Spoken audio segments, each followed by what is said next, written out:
Bene, vedo che si è aggiunto qualche altro partecipante, quindi direi anche per rispettare chi si è collegato puntualmente, partirei con quest'ultima conferenza online del ciclo delle conferenze Digitiamo. Sono Gloria di FabLab Castelfranco Veneto, vi ho accompagnato come signorina buonasera in questo ciclo di conferenze.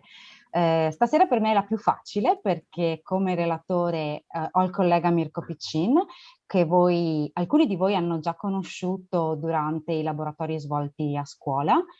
Con Mirko progettiamo i percorsi per i ragazzi, come vi ho già raccontato nelle precedenti edizioni. In FabLab Castelfranco Veneto abbiamo preso molto seriamente l'educazione digitale per i ragazzini. Abbiamo un nostro format che si chiama Make and Play, ma il nostro primo obiettivo è che i ragazzi approccino con gioia, disinvoltura e con un sano interesse alla tecnologia, di modo che ne diventi per loro uno strumento e non subiscano quelle che sono delle strumentazioni che hanno comunque a disposizione ogni giorno e nelle diverse forme. Mi permetto di annunciare anche un ospite straordinario stasera che ha dato via a questa riunione con un complimento. Grazie Matteo. Matteo Ruffoni, che poi Mirko vi introdurrà, è un insegnante della scuola media, insegna matematica e scienze e ci abbiamo tenuto particolarmente io e Mirko ad invitarlo perché Matteo fa tanta esperienza con i ragazzi di didattica laboratoriale, ma soprattutto di strumenti per rendere aperta e libera la conoscenza. Infatti stasera l'argomento è quello della democratizzazione della conoscenza. Mirko poi ne parlerà ampiamente in modo più specifico di quanto posso fare io, perché la sua passione per l'open source e per l'open hardware è sicuramente vasta e anche la sua conoscenza. Quello che vorremmo andare a toccare con voi stasera è il significato, quindi forse anche la motivazione etica che sta dietro il rendere la conoscenza disponibile a tutti, democratizzarla nel senso di permettere a chiunque che ne abbia desiderio di accedere alle informazioni per formarsi, autoformarsi o contribuire con il proprio sapere a quelle che sono le conoscenze collettive.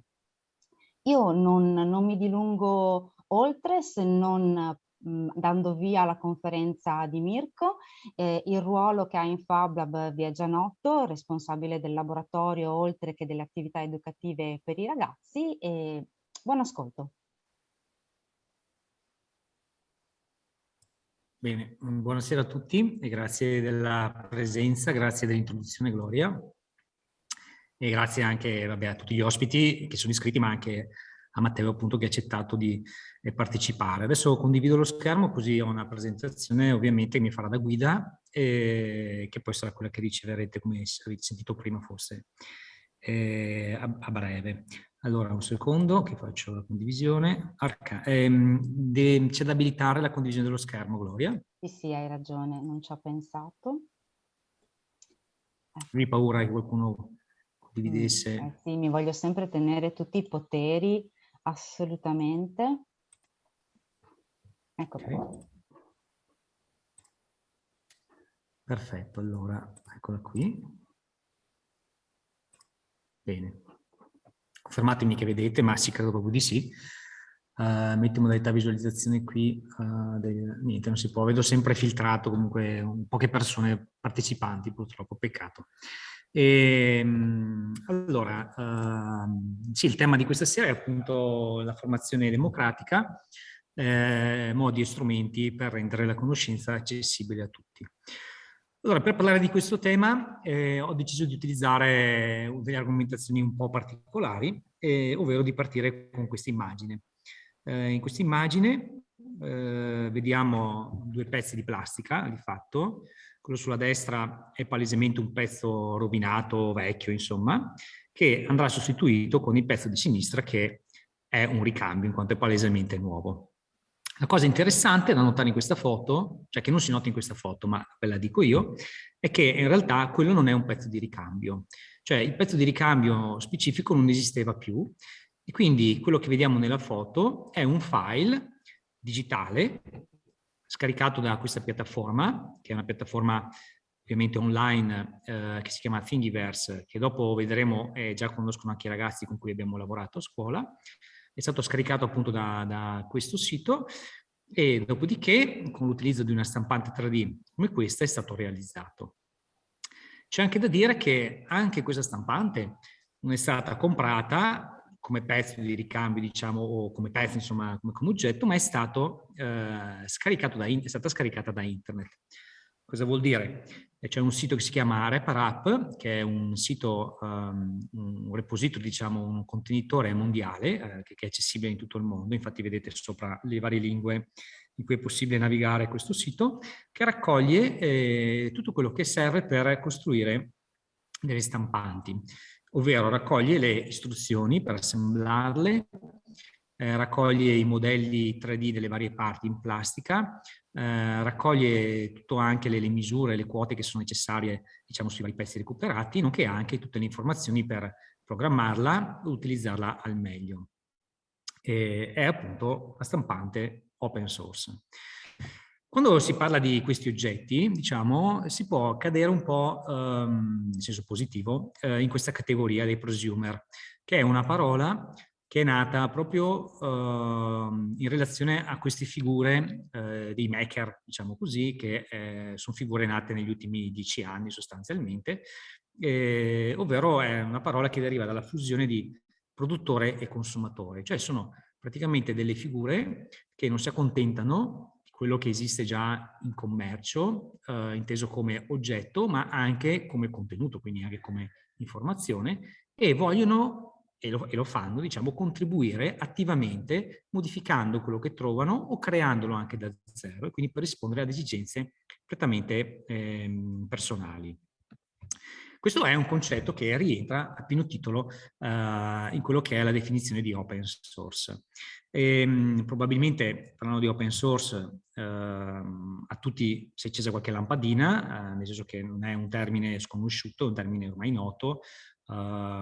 Sappiamo tutti che alcuni software che installiamo nei computer sono open source. Abbiamo sentito parlare anche quando si parla di pubblica amministrazione, perché in alcune pubbliche amministrazioni si usa solo software open source, però a volte questa parola, diciamo, non ha molto significato, perlomeno c'è un significato un po' vago. Quindi volevo anche approfittare di questo incontro, soprattutto del fatto che questo incontro è registrato e quindi rimarrà in qualche modo, diciamo, anche una traccia di futuro, andare a vedere cosa significa open source usando una metafora che mi piace molto e ho fatto anche spesso in classe con i ragazzi, cioè la metafora del cibo. Questa serie di immagini che andiamo a vedere sono estratte da un video che aveva realizzato Intel, quindi un'azienda, diciamo, ben nota anche questa, proprio per spiegare cos'era l'open source in modo semplice, ed è stato uno dei video che mi è piaciuto proprio di più in assoluto. Questi sono una serie di frame, ma insomma c'è il link sotto per accedere al video completo. Si parla appunto di una ricetta e di una ricetta, diciamo, di biscotti. Ora, apro un attimo una parentesi, però diciamo quando in classe parliamo di open source con i ragazzi, di solito l'esempio che facciamo non è sulla ricetta dei biscotti, ma sulla ricetta del ragù e della nonna, che di solito è sempre il ragù più buono in assoluto. E quando io chiedo, vi è mai capitato di chiedere la ricetta del ragù alla nonna? Sì, certo. Ma la nonna vi dava la ricetta per filo e per segno o vi diceva che però lei lo faceva un po' a occhio, ci metteva un po' le cose così come le sembrava al momento? E molti dicevano, dice proprio così la nonna. Ecco, dicevo, la vostra nonna non è open source perché non vuole condividere, diciamo, le informazioni per ricreare quel ragù.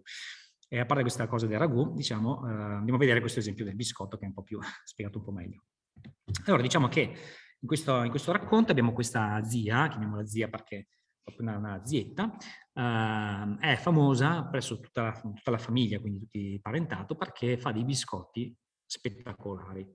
E tutti quanti quando vanno a trovarla mangiano i suoi biscotti, lei prepara sempre i cestini da portare via, quindi sono tutti quanti stragolosi. Solo che ovviamente li mangiano quando lei glieli dà.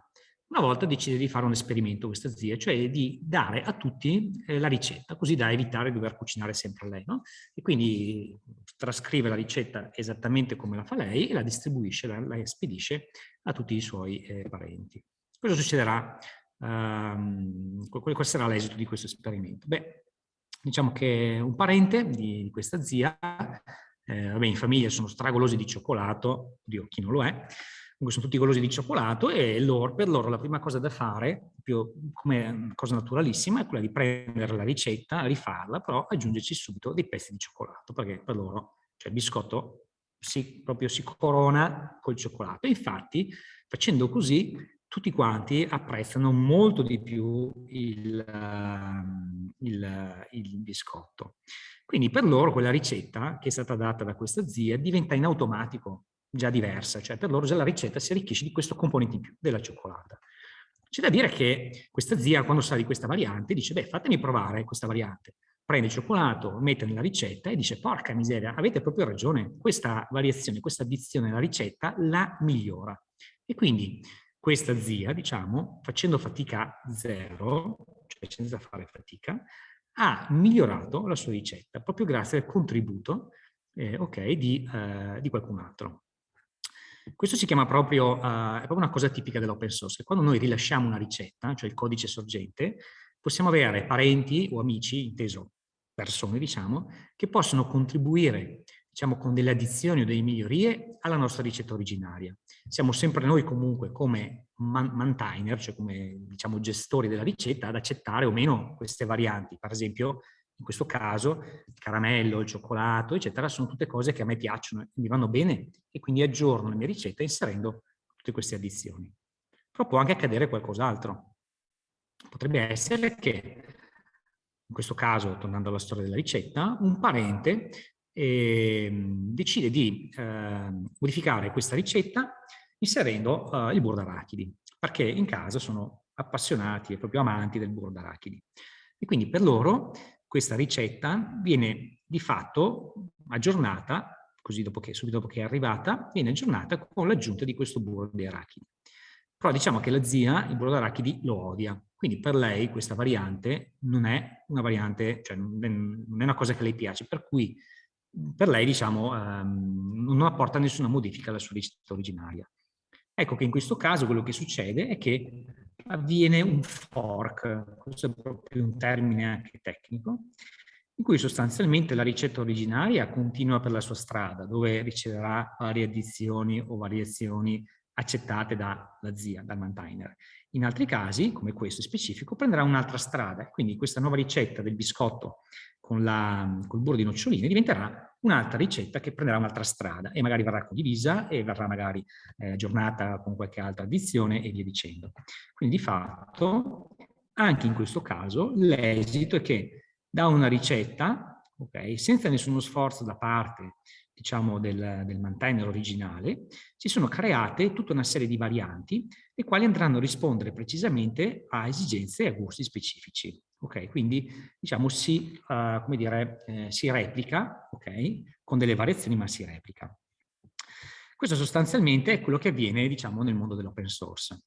Per esempio, parlando sempre di open source, a parte conoscere alcuni software che usiamo nei nostri computer che sappiamo essere open, sicuramente conosciamo Linux, o perlomeno l'abbiamo sentito nominare, no? Linux è un sistema operativo open source e di questo se ne parla regolarmente. Anche in alcuni casi, in alcune scuole, a Mareno, se posso fare il nome, ho visto proprio un'aula di informatica con Linux. Sono rimasto molto colpito. E Linux è un sistema operativo che è nato proprio in questo modo, cioè è nato con una persona che ha condiviso una piccola ricetta, altre persone hanno visto questa ricetta e hanno detto che buono, però per me è più buona aggiungendoci questa cosa, oppure forse è più buona cambiando questa cosa con quest'altra. E quindi il progetto è cresciuto ed è diventato quello che è oggi. Ovviamente qualsiasi aggiunta o modifica passava attraverso il vaglio di un maintainer, cioè della persona che ha creato questo progetto. Questo teniamolo sempre a mente perché il progetto open source non è che vive di vita sua, ci sono comunque delle persone che lo mantengono. Infatti, questo progetto Linux, diciamo, non c'è solamente Linus Torvald, che è questo signore che vediamo qui in questa specie di immagine un po', diciamo, da fumetto, ma questo progetto è fatto da una community, ok? E soprattutto è fatta da internet. Eh sì, perché mentre la ricetta della zia May era una cosa gestita a livello comunque, diciamo, locale, a portata di poste, e un progetto come Linux, e come tantissimi altri progetti open source che sono praticamente software sostanzialmente, vivono appunto perché c'è internet. E attraverso internet ha questa comunità, questa community di persone che possono contribuire. Community è proprio il termine diciamo, usato per descrivere le persone che ruotano attorno a un progetto open source. Proprio grazie a internet queste persone possono tra di loro dialogare e contribuire, viceversa non sarebbe possibile. Vorrei anche fare un appunto, perché Linux è veramente giovane, cioè è nato come progetto nel 1991, che cioè, non è così tanto tempo fa. Io ero ragazzo e non lo conoscevo, l'ho conosciuto quando ero, credo, 6 o 7 anni dopo, però pensavo fosse una cosa molto più vecchia, no? Invece in realtà è un progetto molto giovane. E infatti diciamo che internet era nato proprio in quegli anni, cioè il classico www che conosciamo tutti era nato credo un paio di anni prima, cioè era nato, diciamo, era diventato di pubblico accesso.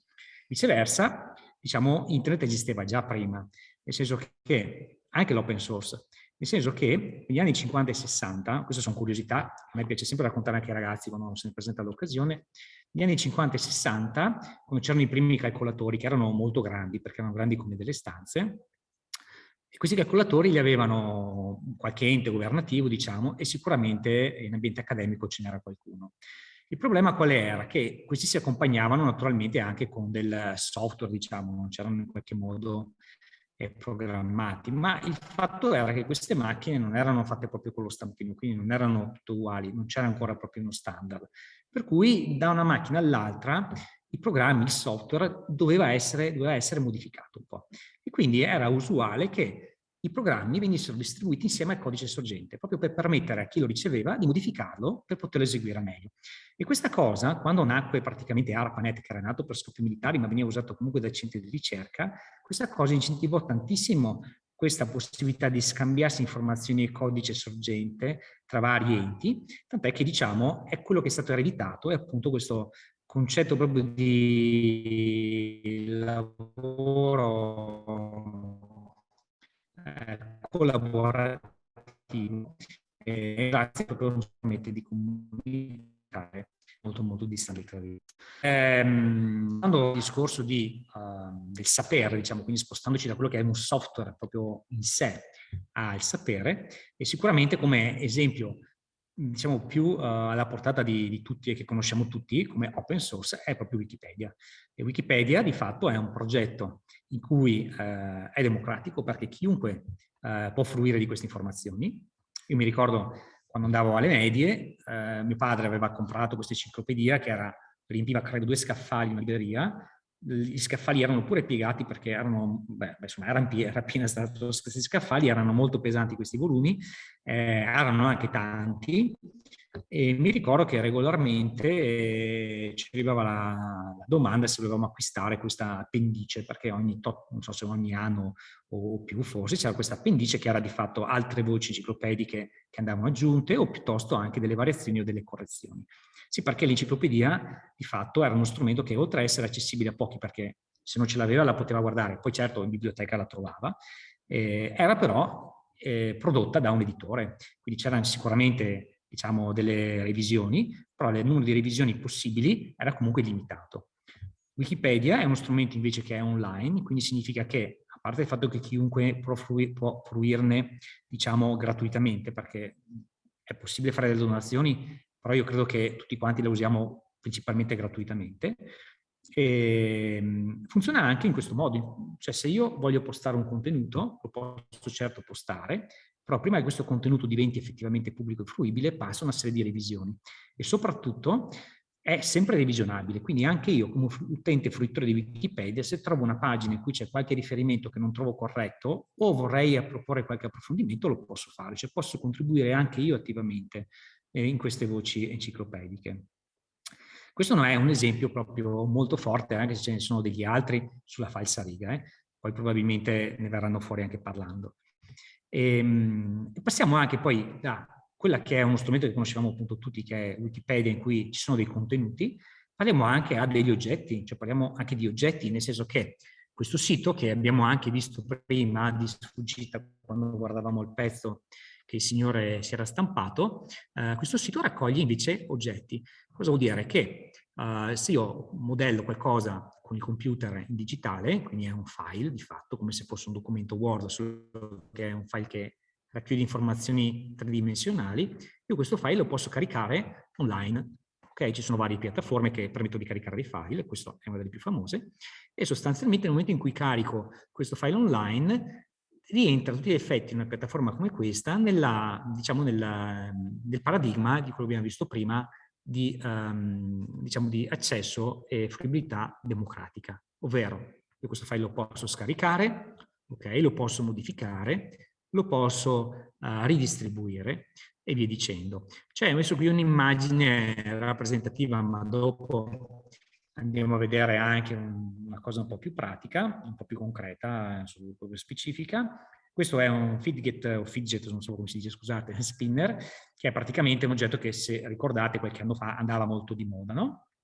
Ecco, diciamo che sicuramente qualcuno ha detto, sì, bellissimi questi oggettini, però vorrei provare a farmelo da me, magari con la mia forma specifica che piace di più a me, o con i colori che voglio io, oppure voglio farlo semplicemente perché non voglio spendere n euro per un oggetto che so che mi può costare molto di meno. E quindi qualcuno ha fatto un modello tridimensionale e l'ha pubblicato su questa piattaforma. Diciamo che poi in questa piattaforma c'è tutto un tema che vedremo dopo, un po' di sfuggita perché è un tema complesso, di licenze, per cui viene regolato ovviamente il modo, cioè quello che posso fare con l'oggetto condiviso.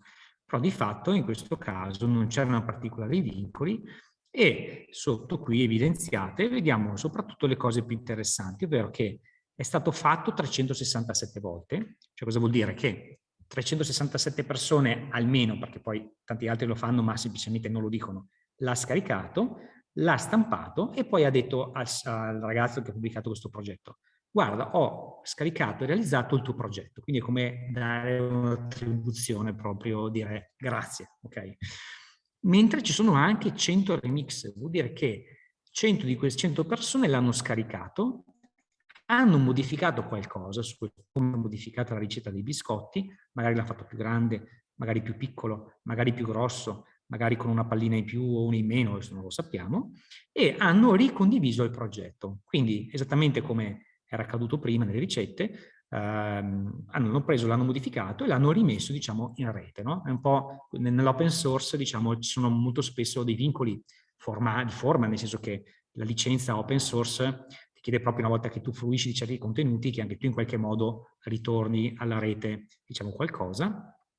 Però diciamo non è una cosa obbligatoria, tant'è che anche qui molto probabilmente sono molto più di 100 utenti che hanno scaricato questo modello e l'hanno modificato, semplicemente non l'hanno ricondiviso. Andiamo a vedere questa piattaforma che qualcuno di voi forse conosce o l'ha vista usare dai ragazzi. È una piattaforma che è nata, diciamo, in seno a MakerBot, che era un'azienda, però a un certo punto, diciamo, gli è sfuggita di mano, cioè è diventata una cosa che non poteva più controllare, perché la community, cioè la gente normale, persone come me e voi, ha preso possesso di questa piattaforma, creando un ecosistema che si autoalimentava. Ovvero, se noi guardiamo i progetti che ci sono qui dentro, vediamo tantissime cose diverse tra loro. Per esempio, qui c'è una serie di scatole modulari, un portamatite, un polipetto con i tentacoli che si muovono, degli ingranaggi, dei portauova, cioè c'è di tutto. Ok? E tutta questa roba è caricata da gente che l'ha fatta per sé e ha deciso di condividerla. Qui non si vende nulla. Qui non c'è nulla in vendita, neanche questo polipo bellissimo è in vendita, il modello dico. Quindi uno va qui, se lo scarica, se lo stampa e lo regala agli amici, o se li tiene qui. Per esempio noi qua dietro ne abbiamo stampati un po' per demo, diciamo. Il tema è che ci sono anche delle cose più interessanti, cioè più interessanti magari di spessore diverso. Se noi cerchiamo per esempio Canova, vediamo che ci sono una serie di modelli, ok, tridimensionali, di scansioni 3D di opere del Canova. Adesso bisognerebbe capire poi quanto è lecito in tutto, diciamo. Solitamente quello che viene scritto all'interno, nel caso in cui sia un file condiviso da un qualche museo, è appunto che non è possibile utilizzare il modello a fini commerciali, cioè io non posso prendermi le grazie, stamparle e venderle online, perché comunque l'utilizzo è per usi, diciamo, personali. C'è anche da dire che su questo filone degli oggetti museali c'è anche un'esperienza italiana, tutta italiana, che è 3D Virtual Museum.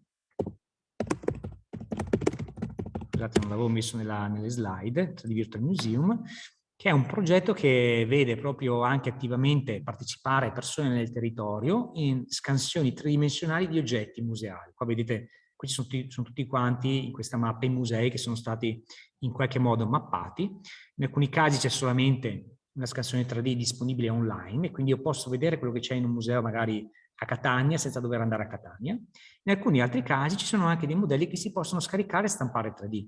Perché? Perché magari l'oggetto non è vincolato a qualche bene culturale in particolare, come bene culturale, quindi, non ha qualche vincolo, quindi è possibile diciamo, distribuire anche il modello 3D, e questo è molto importante per esempio per i percorsi tattili, cioè quei percorsi dove una persona che non è vedente può fruire di opere, diciamo, di artefatti toccandoli. No? Se noi andiamo qui appunto nella sezione download, vedremo che diciamo, i pezzi a disposizione non sono miliardi, ma ce n'è comunque svariati, e vedete ci sono dei busti, anche vabbè, questo qui è il leone di, non so se di Venezia, no, del Duomo di, vabbè, insomma, ce n'è svariati. Adesso non voglio andare in specifico su alcune cose, però questi modelli si possono scaricare e si possono anche stampare, quindi diciamo è interessante questo aspetto. C'è anche, adesso però il link non me lo ricordo a memoria, anche il British Museum ha tutta una sezione online di modelli 3D scaricabili, soprattutto del reparto egizio, quindi diciamo ci sono parecchie risorse online di modelli tridimensionali che sono fruibili gratuitamente e a cui si può anche partecipare. Per esempio questo di 3D Virtual Museum è proprio un progetto partecipativo che diciamo, si basa sul lavoro dei volontari di persone nel territorio per procedere alla scansione. Andiamo avanti.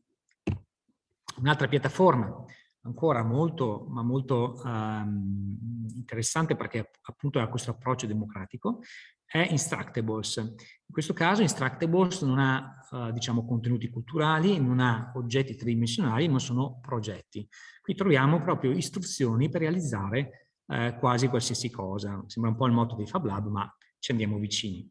Per esempio, se vado a vedermi il sito, okay, è in lingua inglese, diciamo innanzitutto, poi approfondiamo questo tema. Vedete qui abbiamo un modello di qualcosa che sembra un'astronave, ma penso sia qualcosa di Star Wars che però non seguo. Però posso cercare, per esempio, come ovviamente trovate già qui il mio esempio, greenhouse, quindi per esempio voglio realizzare un progetto in cui vado a fare una piccola serra o un idroponico, vado a navigarmi questi progetti e magari trovo nella fattispecie proprio il progetto che cerco, tipo di idroponica. Qui adesso faccio una simulazione ovviamente di navigazione. Vado all'interno di questo progetto e quello che trovo è praticamente sembra quasi una rivista di fai da te, non so se ve lo ricordate, mio padre ha scritto questo fai da te, erano delle riviste che mi piaceva di più quando ero piccolo perché spiegavano proprio dall'inizio alla fine come fare dei lavori.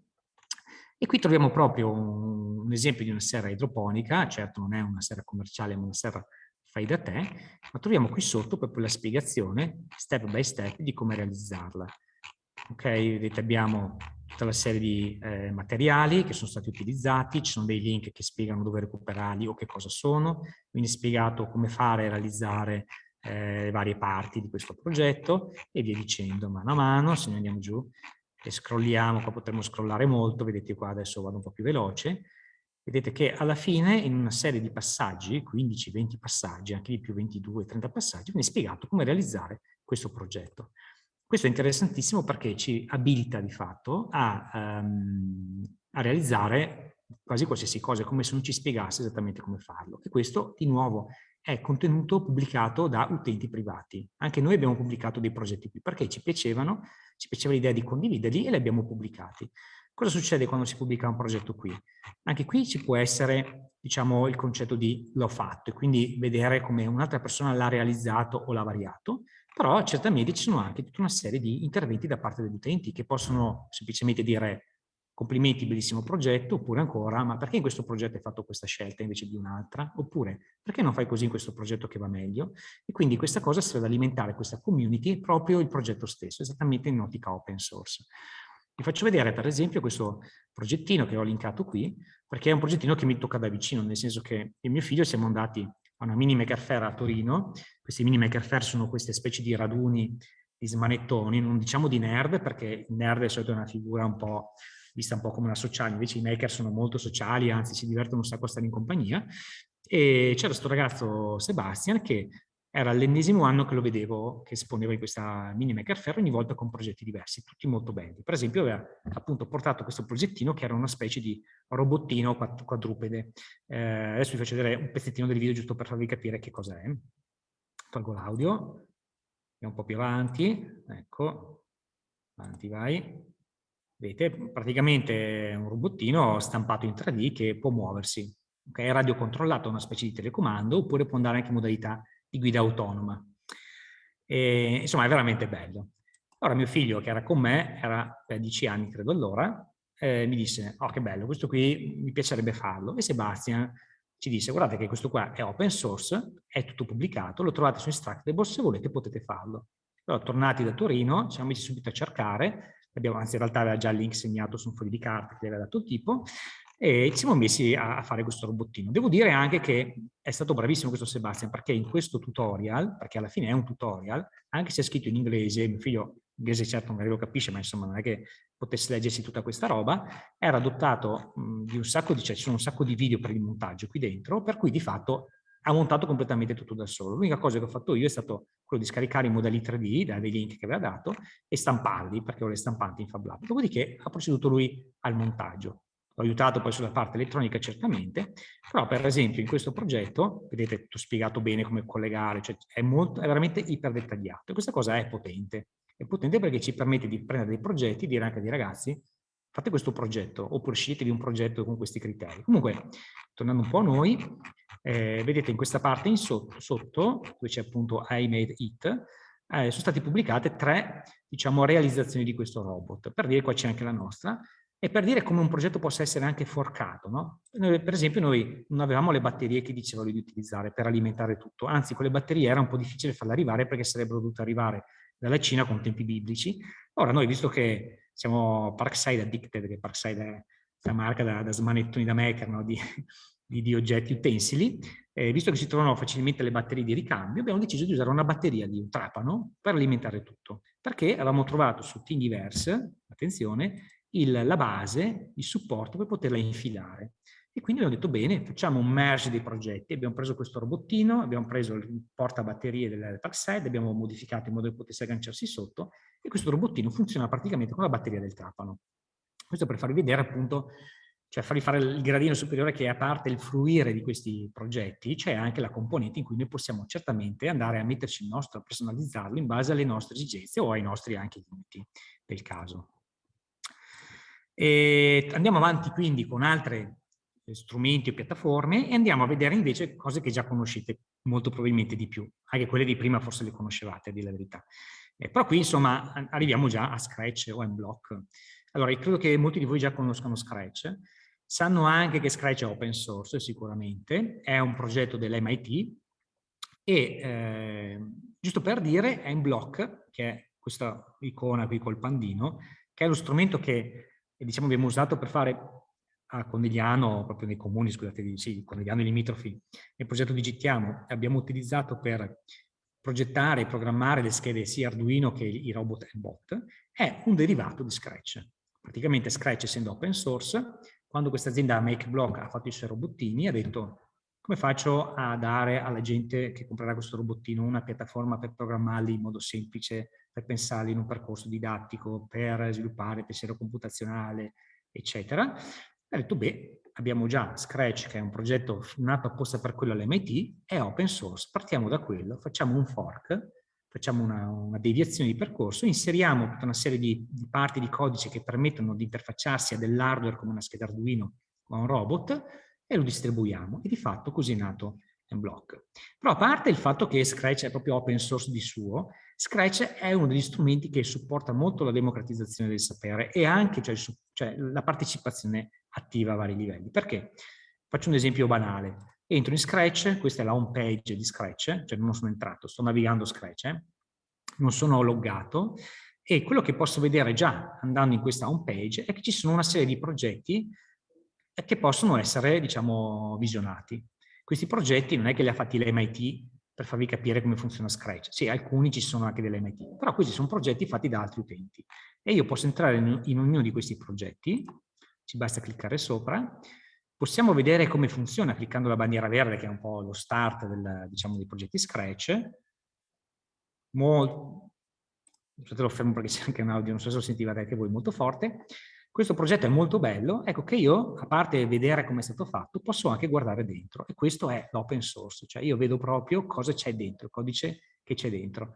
Cosa succede adesso? Che io posso dire, ok, avevo bisogno di fare una cosa simile, vado a vedere come è stata fatta, per cui per me è uno strumento di apprendimento, cioè io vedo come la fa qualcun altro per imparare a farlo meglio, o a farlo proprio, oppure ancora uno può dire, ok, questo mi piace, però invece di queste bandiere del pesce voglio mettere la bandiera italiana, quindi vado a modificare questo progetto, perché nel momento in cui io ci guardo dentro, posso variarlo e salvarlo con un altro nome, quindi praticamente creare un fork. Questo fork, cioè questa variazione, posso a mia volta condividerla e quindi vederla elencata tra i vari progetti, oppure anche no, c'è questa scelta. C'è sempre la scelta della persona di lasciare, diciamo, liberare un po' i suoi progetti o meno. Un altro aspetto interessante anche di software che abbiamo anche usato noi, dal punto di vista di approccio democratico, è perché non si parla più di open source, è Tinkercad. Tinkercad purtroppo non è open source, però è uno strumento che didatticamente è molto potente, perché di fatto consente proprio quell'approccio di condivisione, di diciamo, collaborazione anche, per cui di fatto, a parte la possibilità di gestire delle classi e quindi di coordinare anche il lavoro di una classe, è possibile andare a cercare, e oltre a poter usare modelli che già sono stati predisposti da Autodesk come dei modellini più o meno grandi o piccoli, è possibile anche importare dei modelli scaricati da altre parti, per esempio da Thingiverse. Però la cosa interessante è che noi possiamo anche cercare progetti che altri utenti hanno deciso di condividere. Per esempio, forse l'avete già odorato perché avete visto prima nella home page, se cerco tablet perché voglio stampare in classe un supporto per i tablet per quando facciamo delle attività, ok, posso già trovare qui a disposizione una serie di progetti che sono stati fatti da altri utenti e che sono stati condivisi. In alcuni casi è proprio un supporto al tablet, in altri casi è un finto tablet, quindi ovviamente potrò scegliere quello che voglio, e una volta visto un modellino che mi ispira, ok, posso cliccarci sopra e posso o scaricare, no, questo, per esempio questo non è open source, ok, posso cliccarci sopra e scaricarlo e stamparlo così com'è, dico boh, a me va bene così, me lo stampo, oppure dire, però in realtà io ho quel tablet lì con quella custodia che è un po' più grosso, quindi questo oggetto non mi va bene così, dovrei modificarlo. Allora c'è un bottone che è Copy and Tinker, vuol dire copialo e modificalo, no? Che permette proprio di fare il derivato. Quindi io da qui posso prendere, andare a modificare il mio file e salvarlo. Vedete che nel momento in cui io ci clicco sopra, poi se conoscete già Tinkercad, diciamo, vedete che qua posso praticamente andare proprio a smontare il pezzo, cioè arrivo al suo codice sorgente, cioè tutte le varie componenti che lo hanno reso, diciamo, in qualche modo possibile, no? E quindi io posso veramente andare a intervenire su ogni singolo elemento per, diciamo, aggiungendo, variando le dimensioni, togliendo delle parti in più. E questo è un altro strumento molto potente. Aspettate, ecco qua. C'è da dire quindi che tutte le cose che abbiamo visto comunque sono legate, sono diciamo vincolate a una licenza, nel senso che open source non vuol dire che la roba è messa lì sul piatto come un buffet e chi più prende più bravo è, no? Nel senso c'è da raffare.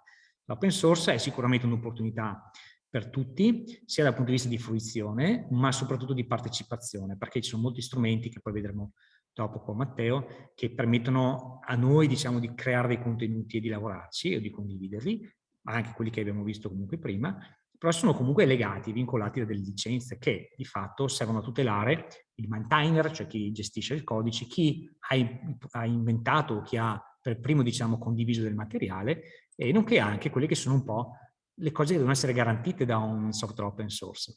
Per esempio, qui vediamo, adesso questo l'ho fatta, questo sito è quello praticamente dell'Open Source Initiative, che è sostanzialmente l'alleanza che si occupa, diciamo, di approvare le licenze open source, però le licenze open source ce n'è veramente tante. Se io scrollo questa pagina, vedete questo elenco, magari non lo vedete perché è scritto in piccolo, ma cioè, potete capire quante ce n'è, sono tutte licenze open source, una diversa dall'altra, magari per delle virgole o magari invece perché sono molto differenti, ma soprattutto se andiamo a vedere qui la definizione dell'open source, vediamo che, diciamo, i requisiti comunque fondamentali sono che sia distribuibile gratuitamente, codice sorgente, cioè che sia redistribuibile, scusate, gratuitamente, che ci sia il codice sorgente accessibile, che siano permessi lavori derivati, che sia mantenuta l'integrità dei codici sorgenti dell'autore, quindi c'è una paternità, non è che non esiste paternità nei codici open source, non ci deve essere nessuna discriminazione, la licenza deve essere distribuita e via dicendo, però le più importanti e le più belle sono proprio quelle sopra, no? Che fanno capire che ha un valore anche etico la licenza open source.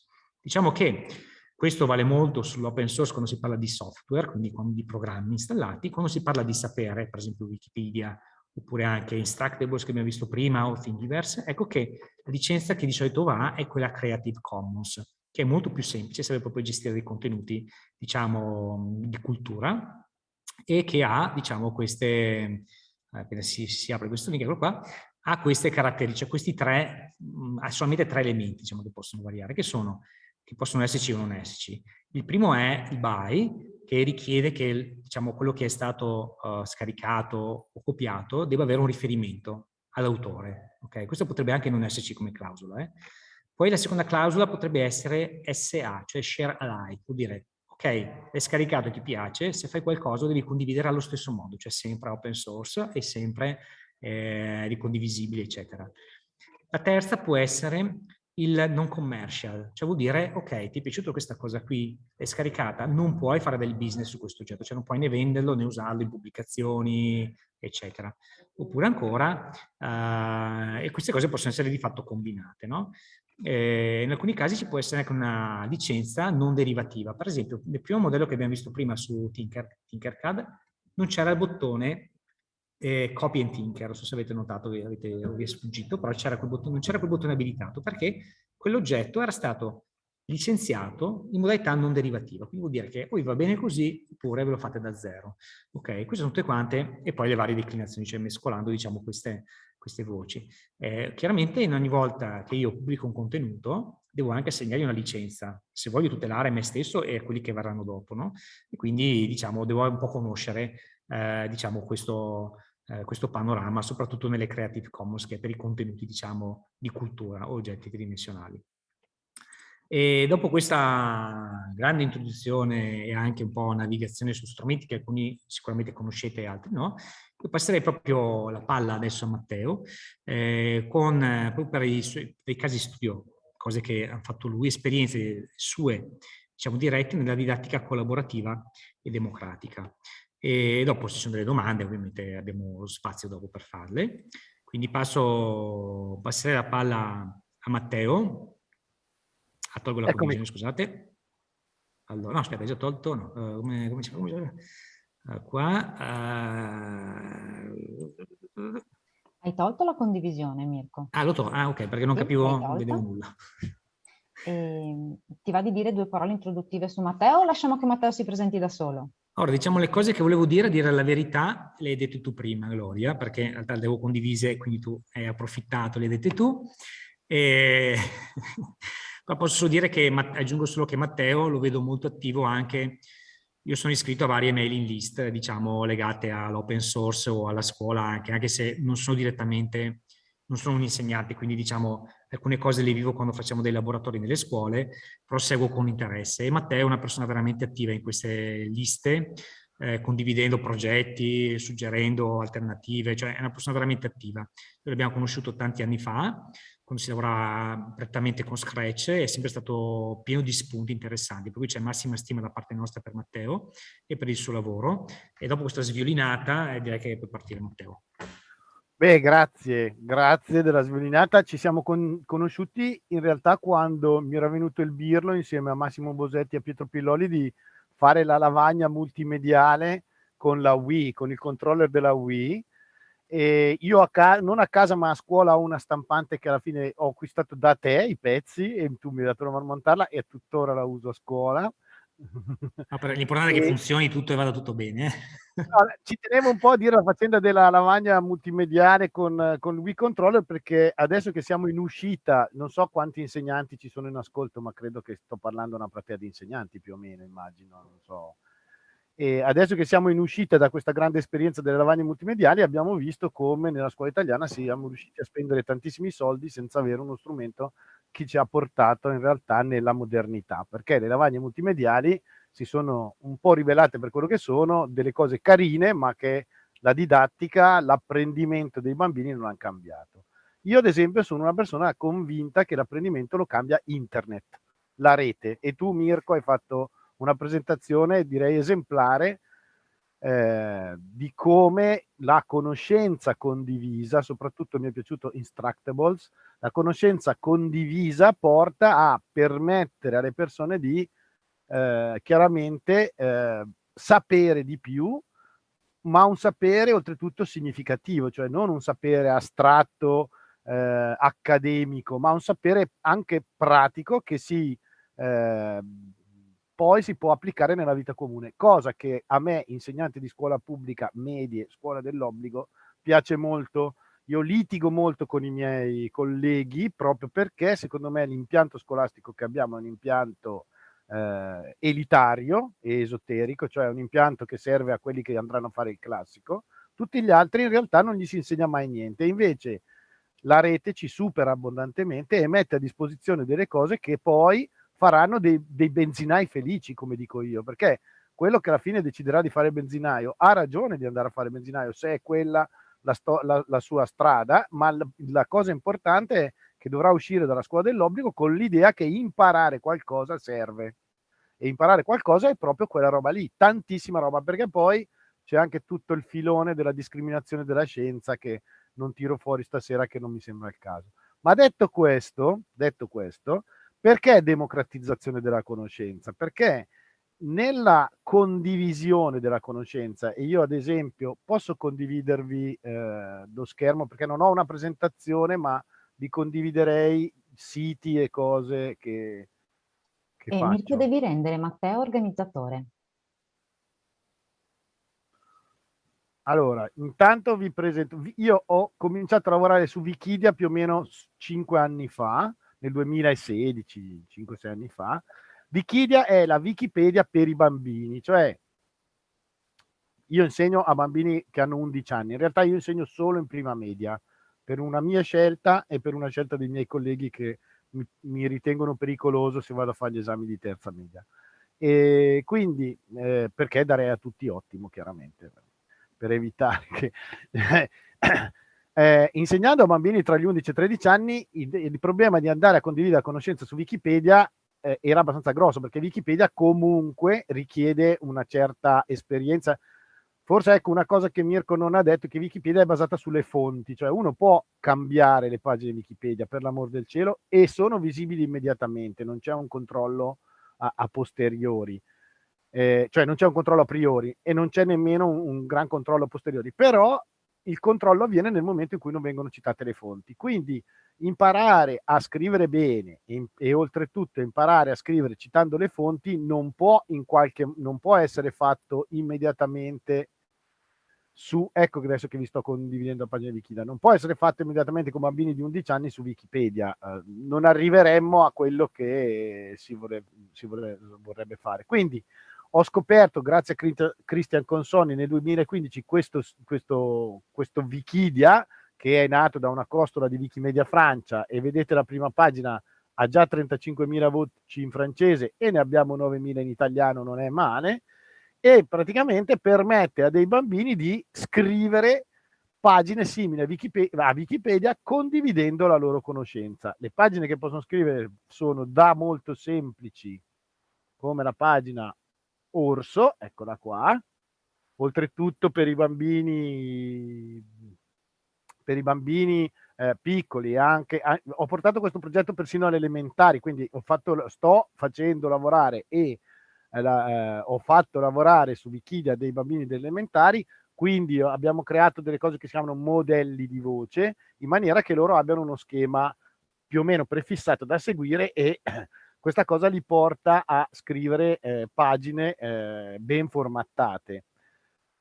E per esempio vi dicevo la cosa delle fonti, perché la cosa interessante, questa è una terza elementare o quarta elementare che ho lavorato qualche anno fa, non so se lo vedete, ma qua in basso mi porta come fonte bibliografica l'intervista al custode forestale Serafini Andrea. Ma per dei bambini di 8 anni è chiaro che la fonte primaria di un'informazione Fortunatamente non hanno scritto me l'ha detto la mia mamma o i peggiori me l'ha detto a mio cugino, e ci hanno scritto invece il custode forestale Serafini Andrea. Ma questo è molto importante. Io ricordo un dibattito, vi ho fatto vedere la pagina Orso prima, sulle fonti, sul fatto se agli orsi piaccia o no il miele. Qualche anno fa un pazzo ricercatore statunitense era andato a vivere con gli orsi, sopravvivendo a questa esperienza oltretutto, cioè non se lo sono mangiato, che è una cosa incredibile. E quando era tornato aveva scritto tutto un resoconto ripreso dal Corriere della Sera che diceva che agli orsi non piace il miele. E allora lì abbiamo dovuto fare tutto una debunking della faccenda che agli orsi vi confermo comunque che piace il miele, giusto per capirci, però abbiamo dovuto fare tutto un debunking di questa cosa qua con dei ragazzini di prima media, che da un punto di vista di ricerca delle fonti, questa cosa qui è stata molto interessante, ovviamente molto più interessante del fatto di sapere che la cappella della Madonna Assunta l'ha dipinta il tale tipo e l'ha regalata alla tale famiglia nel 1200 andando a tirar fuori l'archivio della chiesa, che invece li vedo un po' più complicate queste attività con dei bambini di 11 anni. Dicevo, vi permette di fare pagine così, ma vi permette anche di fare pagine, vediamo se mi viene al volo, di pagine un po' più complesse, sempre a me piacciono insomma le cose scientifiche, ma ce ne sono anche di storia, non preoccupatevi. Qui abbiamo per esempio la pagina Bronchi Bronchioli fatta da una ragazzina di terza media, che invece è già una paginetta fatta come si deve. La cosa bella, e parliamo di democratizzazione del sapere, è che queste pagine sono a tutti gli effetti pagine simili a Wikipedia. Hanno un autore, per meglio dire hanno un'infinità di autori, c'è una cronologia che vi fa vedere chi ha cominciato a scrivere e poi come si sono sviluppate le pagine. Hanno una pagina di discussione, questa non è molto usata, ma in altri casi vediamo se troviamo una pagina che eccola qua. Per esempio ultimamente ci stiamo occupando degli dei greci, come vedete c'è un banner che avvisa che una classe che uno studente, perché un'altra cosa che mi piace molto nella democratizzazione del sapere, nella condivisione del sapere, è che poi ognuno lavora per sé, c'ha il suo di utente il bambino, non ha un utente confuso in cui scrive stupidaggini e non sappiamo chi è stato. Anche in questo caso abbiamo una cronologia, ok, che è cominciato, una pagina in discussione dove il Matruffoni, che sono io, interviene e dice ah sì, è scritto bene, però per piacere l'H davanti al verbo avere al presente andrebbe messa, e cose di questo genere. E piano piano facciamo nascere tutte queste cose, fino al punto che abbiamo poi dei portali, per esempio qua il portale Mitologia, attraverso i quali noi gestiamo, scusate ho sbagliato a scrivere come al solito, attraverso il quale noi gestiamo appunto i loro interventi, il loro lavoro, eccolo qui. E questo è il nostro portale Mitologia, dove ci sono le pagine che invito a scrivere, il link alla pagina di discussione e tutto il lavoro che viene un po' coordinato. Per fare tutto questo lavoro, chiaramente, molto del mio tempo è dedicato a scrivere le pagine di aiuto, dove spiego come si fa a fare questo, come si fa a fare quell'altro, perché un'altra cosa che credo molto è che il costruttivismo nell'apprendimento, o il costruzionismo come amano usare i maker e gli amici un po' più nerd di me, quelli che usano tanto Scratch per esempio, Mick Resnick parla molto di costruzionismo. Allora, mi piace l'idea che loro da soli imparino a fare queste cose e piano piano si producano in tutti questi lavori. Questa attività su Wikidia fatta dai ragazzini ha il suo contraltare, che io propongo sempre per gli insegnanti sulle pagine di Wikiversità, dove io propongo ai miei colleghi insegnanti di scrivere, e come vedete vi sto facendo vedere una pagina mostruosamente incompleta, perché chiaramente le cominciamo e poi bisogna lavorarci tutti insieme, dove io propongo di scrivere tutto sommato l'equivalente dei nostri libri di testo. Il lavoro non è né a buon punto né a un cattivo punto, però è iniziato da molto tempo. Per esempio ci sono pagine degne, tipo i primi argomenti di matematica della prima media, contare con i numeri naturali, ad esempio, eccola qua, dove in questo momento le pagine di del libro di matematica condiviso, siamo sempre all'interno di una piattaforma che condivide tutto, quindi chiunque può intervenire su questa piattaforma. Negli anni io ho lavorato con Valeria Framondino, che è un altro insegnante, ho lavorato con Paolo Mauri, che è un altro insegnante, insomma con altri colleghi, Martina Gelmi, insomma adesso c'è il maestro Michele e molti altri, insomma queste pagine sono pagine da andare a arricchire. La cosa carina è che permettono di linkare, per esempio, facilmente dei video su YouTube, primo passo molto importante, perché questa cosa, io metto sempre la dicitura video per chi non ama leggere. Quando noi parliamo di discriminazioni, per esempio nei confronti di ragazzini in difficoltà di apprendimento, e nelle scuole dell'obbligo questa cosa è molto presente, fingiamo di non sapere che questa cosa potrebbe riguardare fino a un quinto, se non qualcuno di più, dei nostri bambini. Quindi inutile chiedere a un elefante di saper scalare un albero, non so se conoscete la famosa vignetta, o al pesce di scalare un albero. Il bambino che fa fatica a leggere è meglio che guardi un video, e non raccontiamoci la baggianata dello scanner che legge il testo, perché prendere per le conoscenze che noi diamo, soprattutto nelle scuole dell'obbligo, non è indispensabile leggersi la Divina Commedia per sapere cos'è la Divina Commedia. Anche se uno te la racconta bene in un buon video scelto bene, può funzionare. Magari vi farò vedere un esempio di come funzionano le mie lezioni, così ci capiamo. Però ecco, ripeto, anche qui vedete dei link con VK, i link con VK vi riportano alle pagine scritte su Wikidia, quindi c'è anche questa commistione tra insegnanti e allievi che lavorano insieme, producono sapere tutto insieme, e chissà mai che tutto questo confronto non ci porti veramente a creare un nuovo modo di imparare, e anche un nuovo modo di, se vogliamo, produrre sussidi didattici per l'apprendimento. Certo, la strada è ancora lunga, anche Wikidia, Wikipedia e tutte le pagine soffrono un po' del fatto che sono molto scritte, c'è molta scrittura, e probabilmente l'apprendimento, soprattutto dei ragazzini in età scuola media, comincia a passare anche attraverso altri metodi, ma arrivo anche di là tra un secondo, nel senso che per loro l'aspetto di leggere il libro è sempre troppo complesso. 3 righe scritte già diventano una cosa troppo complicata. Quindi sia mi piace l'idea di inserire sempre dei video che permettono a chi non ama leggere di andarsi a vedere il video dove viene spiegato l'argomento. Ecco, adesso questo mi dà video non disponibile, dovrò mettere a posto il video, però insomma trovate sempre dei video in giro per le pagine. Bravo, ho detto proprio adesso, e questo qua non c'è, per esempio le potenze. Beh, adesso non mi vengono, ma non è così importante. Se andassi sulle potenze le vedete. Potenze scuola media. Siamo sempre nel programma di prima, dicevo, sia abbiamo questi video che permettono di vedere, anche qua non ne ho messi molti, sto andando a prendere tutte pagine senza forse questo. Questi sono video che faccio io a scuola, ben venga chi ne farà di migliori. Non audio. Ok, benvenuto chi mi proporrà video migliori. Queste sono le mie lezioni a scuola che servono ai ragazzini per ripassare quello che abbiamo fatto a scuola. Sono tutti video che mi pongo il limite di fare in soli 3 minuti. Ho sempre la divisa d'ordinanza, se mi giro si vede, in maniera che così sia chiaro perché bisogna lavorare così. Questa è una felpa di Wikipedia, che è quella che uso per lavorare.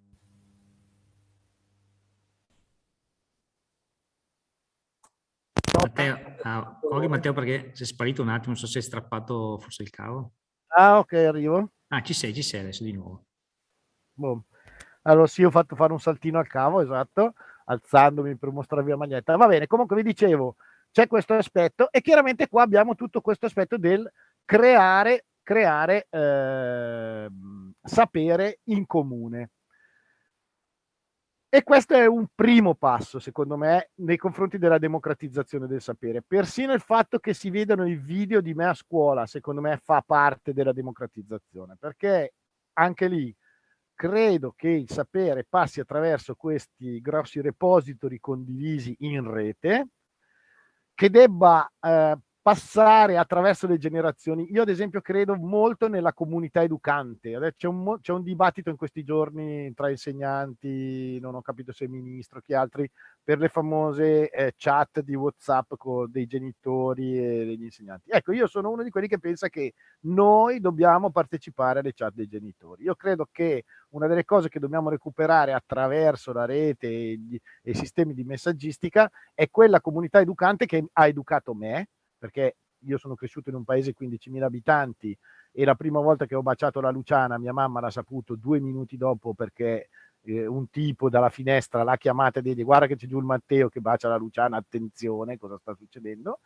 Ecco, forse non i delatori, non mi interessa l'aspetto delatorio della comunità degli adulti educanti, ma è vero che dobbiamo recuperare un essere adulti rispetto ai bambini e ai bambini in apprendimento, soprattutto importante, perché se no loro ci vedono come i genitori che danno addosso gli insegnanti che danno addosso i genitori, e si perdono un po' in tutto questo mondo qua. Ma invece, al di là delle opinioni che ognuno di noi ha su un sacco di cose, ci dovrebbe essere una base culturale comune dedicata all'educazione, soprattutto, ripeto, all'educazione entro i 13 anni, soprattutto, che riusciamo a trasmettere. Ad esempio, a fare i compiti con un po' di impegno. Credo che possa essere un valore condiviso da tutti, e se li facciamo in questa maniera visibile, poi forse lo otteniamo. E se da insegnanti, genitori e tutto riusciamo a farne, forse lo otteniamo. Tra le varie cose, collaborazione con Filippo Miserocchi, un ragazzino che adesso è diventato grande, se n'è andato a studiare fisica in Svizzera, ci ha permesso di sviluppare anche Wiki2Map, che in buona sostanza è un altro aspetto che mi piace molto. Io ho il sapere messo su una pagina di Wikidia, con Wiki2Map lo trasporto automagicamente in una mappa cognitiva e torno ai bambini in difficoltà di lettoscrittura. Perché è importante avere il sapere in rete? Perché il sapere in rete, soprattutto se ben prodotto, ben formattato, che vuol dire mettere a postino titoli, non titoli, può funzionare così. Vi faccio vedere ancora una cosa, se riesco, su questa cosa qua. Questo è il sito della mia scuola. Sì, se lo imparassi a scrivere bene una volta nella vita. Ok, questo è il sito della mia scuola. La mappa del territorio della mia scuola non è una mappa ritagliata da una qualche parte, ma è la pagina di Wikivoyage dove i bambini, questi sono tutti della primaria, hanno cominciato a fare la pagina di Valle di Ledro, e quindi oltre a dirvi guardate che io vi linko la faccenda di Wikivoyage dove i bambini stanno lavorando, dico anche a tutti i genitori e chi più ne ha più ne metta: venite, partecipate con noi a fare questa mappa, dateci una mano. E questa mappa sta andando avanti negli anni, viene arricchita piano piano. Farei anche notare che quasi tutti i miei lavori sono molto naif. Io non faccio cose belle, fighe, no. Io faccio cose brutte ma vere, cioè cose fatte dalle persone vere. A me l'infighettamento di alcune situazioni che viviamo a scuola, in cui arriva è la cosa più bella della terra, ecco, mi interessa fino a un certo punto. Cioè, sì, sono contento se le cose vengono bene, sì, bisogna ottimizzare il lavoro, ma la mia priorità è quella coinvolgere tutti i bambini nel lavoro e soprattutto tenere sempre puntato. Uso difficilmente la parola didattica e insegnamento. Per me a scuola esiste solo l'apprendimento. Io non insegno, io favorisco l'apprendimento dei miei studenti, se posso. Perché in realtà è un'altra cosa che noi insegnanti, e mi scuso se ci sono miei colleghi che dovremmo imparare, è che siamo vecchi e superati. Anche se abbiamo 30 anni e siamo usciti adesso dall'università, la rete e il mondo sta correndo talmente tanto che in 2 secondi ci superano, e noi abbiamo solo bisogno di tentare di spiegare a questi bambini, sperando di indovinare come sarà il mondo del futuro e sperando che il mondo del futuro esista, perché mi sembra che ogni tanto sono un po' pessimista, che riescano a viverci bene. Bene, questa è la prima parte. Poi a un certo punto mi sono posto anche il problema che va bene, io gli facevo fare Wikipedia, Wikidia, cose simili, tutte cose molto anche impegnative, ma in realtà forse non li stavo facendo partecipare fino in fondo alla loro vita. E ho cominciato l'anno scorso a girarci intorno. Allora, intanto mi sono cominciato a interessare di che cosa fanno, se frequentano Instagram, se hanno TikTok. Mi sono fatto l'utente su TikTok, purtroppo per me non me ne frega niente, però senza esagerare, però voglio vedere dove andiamo a finire. Fatico a gestirlo perché io sono un boomer di fatto, io sono nato nel 1965, quindi sono un boomer a tutti gli effetti, col pedigree, cacchio, e quindi fatico a viverci dentro. Me la cavavo meglio con Facebook, una roba da veri Matusa, ma perché su Facebook come posso dire, ho la possibilità di fare la pagina staccata dal profilo, quindi posso andare avanti a dire le mie opinioni sul mio profilo e mettere solo cose importanti che ritengo sulla pagina e scambiarle anche con i genitori. Però dall'altra parte, anche per motivi di compromesso, non me la sarei sentita di andare a gestire direttamente su TikTok o su Facebook o su Instagram la vita dei miei studenti. E quindi ho cercato un software, e viva il software libero, in modo da poter creare un ambiente, un social limitato. Cioè io ho un social dentro quale vivono, con tutto quello che c'è dei social, più o meno adesso ci stiamo lavorando da 4-5 mesi, dentro il quale vivono gli studenti della mia scuola. Seguendo il dettami di Resnick, ma ci ero anche arrivato da solo, spaccando oltre le classi, tutte le classi, perché una delle cose che mi piace di più è rompere anche questa modalità di stare in classe. La classe oramai è un'unità di è un'organizzazione di apprendimento datata che non ha più senso, è faticosissima da sopportare per noi insegnanti, ma anche per i ragazzini. Quindi abbiamo fatto questo social, al momento siamo anche questo in fieri, quindi è un social che non ammette per esempio lo scambio di video al momento. In realtà si può fare, però io ho chiesto a tutti di non farlo, ammette lo scambio di link, soprattutto spesso parliamo di link per lo studio, e una delle più grosse attività che ci ha impegnato fino a questo momento è stata discutere di un grosso progetto che si chiama Parco No Bullis, e vi devo far vedere anche dov'è il progetto, che sarebbe un chiamiamolo insieme di attività dedicate ad abitare bene la rete e contrastare il cyberbullismo. Eccolo qua, il Parco No Bullis. Una parte delle attività collegate al Parco No Bullis, il link è, io ho un sito che si chiama Matt Ruffoni, con due, Matteo Ruffoni viene contratto in mattruffoni.it con 2T. Il sito Parco No Bullis, insomma, crea è questo gruppo nel quale stiamo discutendo molto e dove i ragazzini, che come vedete ve li posso far vedere tranquillamente perché sono tutti anonimizzati, perché sono tutti un animale, un aggettivo, a nessuno di loro ho dato verme schifoso, anche se è sempre in palio, Però ecco, gatto feroce, gatto grigio, castoro argentato, i ragazzini si chiamano in questo modo. Guardate, la cosa bella di questo gioco è che chiaramente si fa un po' fatica a farli partecipare, ve lo dico perché per assurdo è un social molto testuale, mentre i loro social sono solo video e foto. Per loro partecipare a un social, TikTok è fare video di 1 minuto, Instagram fare delle foto. Non hanno assolutamente nessuna né voglia né motivazione di partecipare a un social testuale. Quindi piano piano farò arrivare anche qua le foto e i video.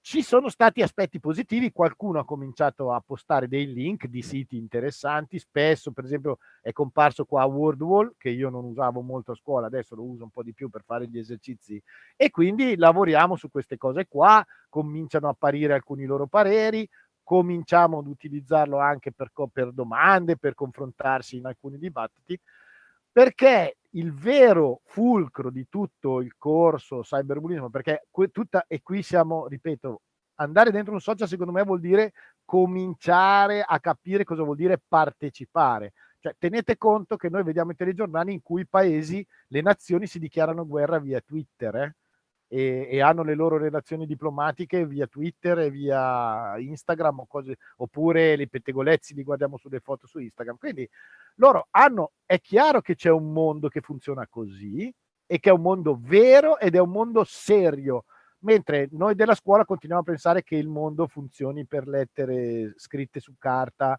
o per mail, senza nemmeno riuscire a utilizzare le mailing list in maniera decente a scuola, giusto per essere chiari.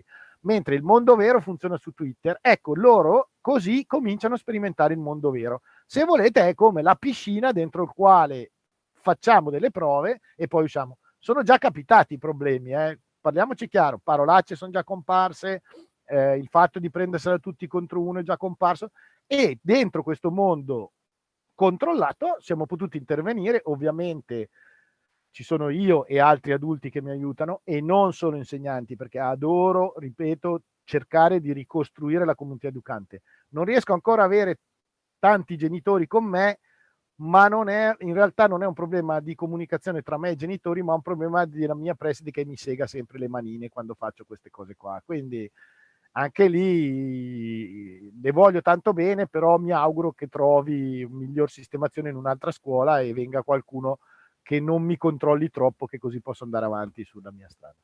Dicevo, la ciccia di tutto il corso, però, qua cominciamo a partecipare, è partecipare a un mondo virtuale, reale, condiviso, che è Mindtest.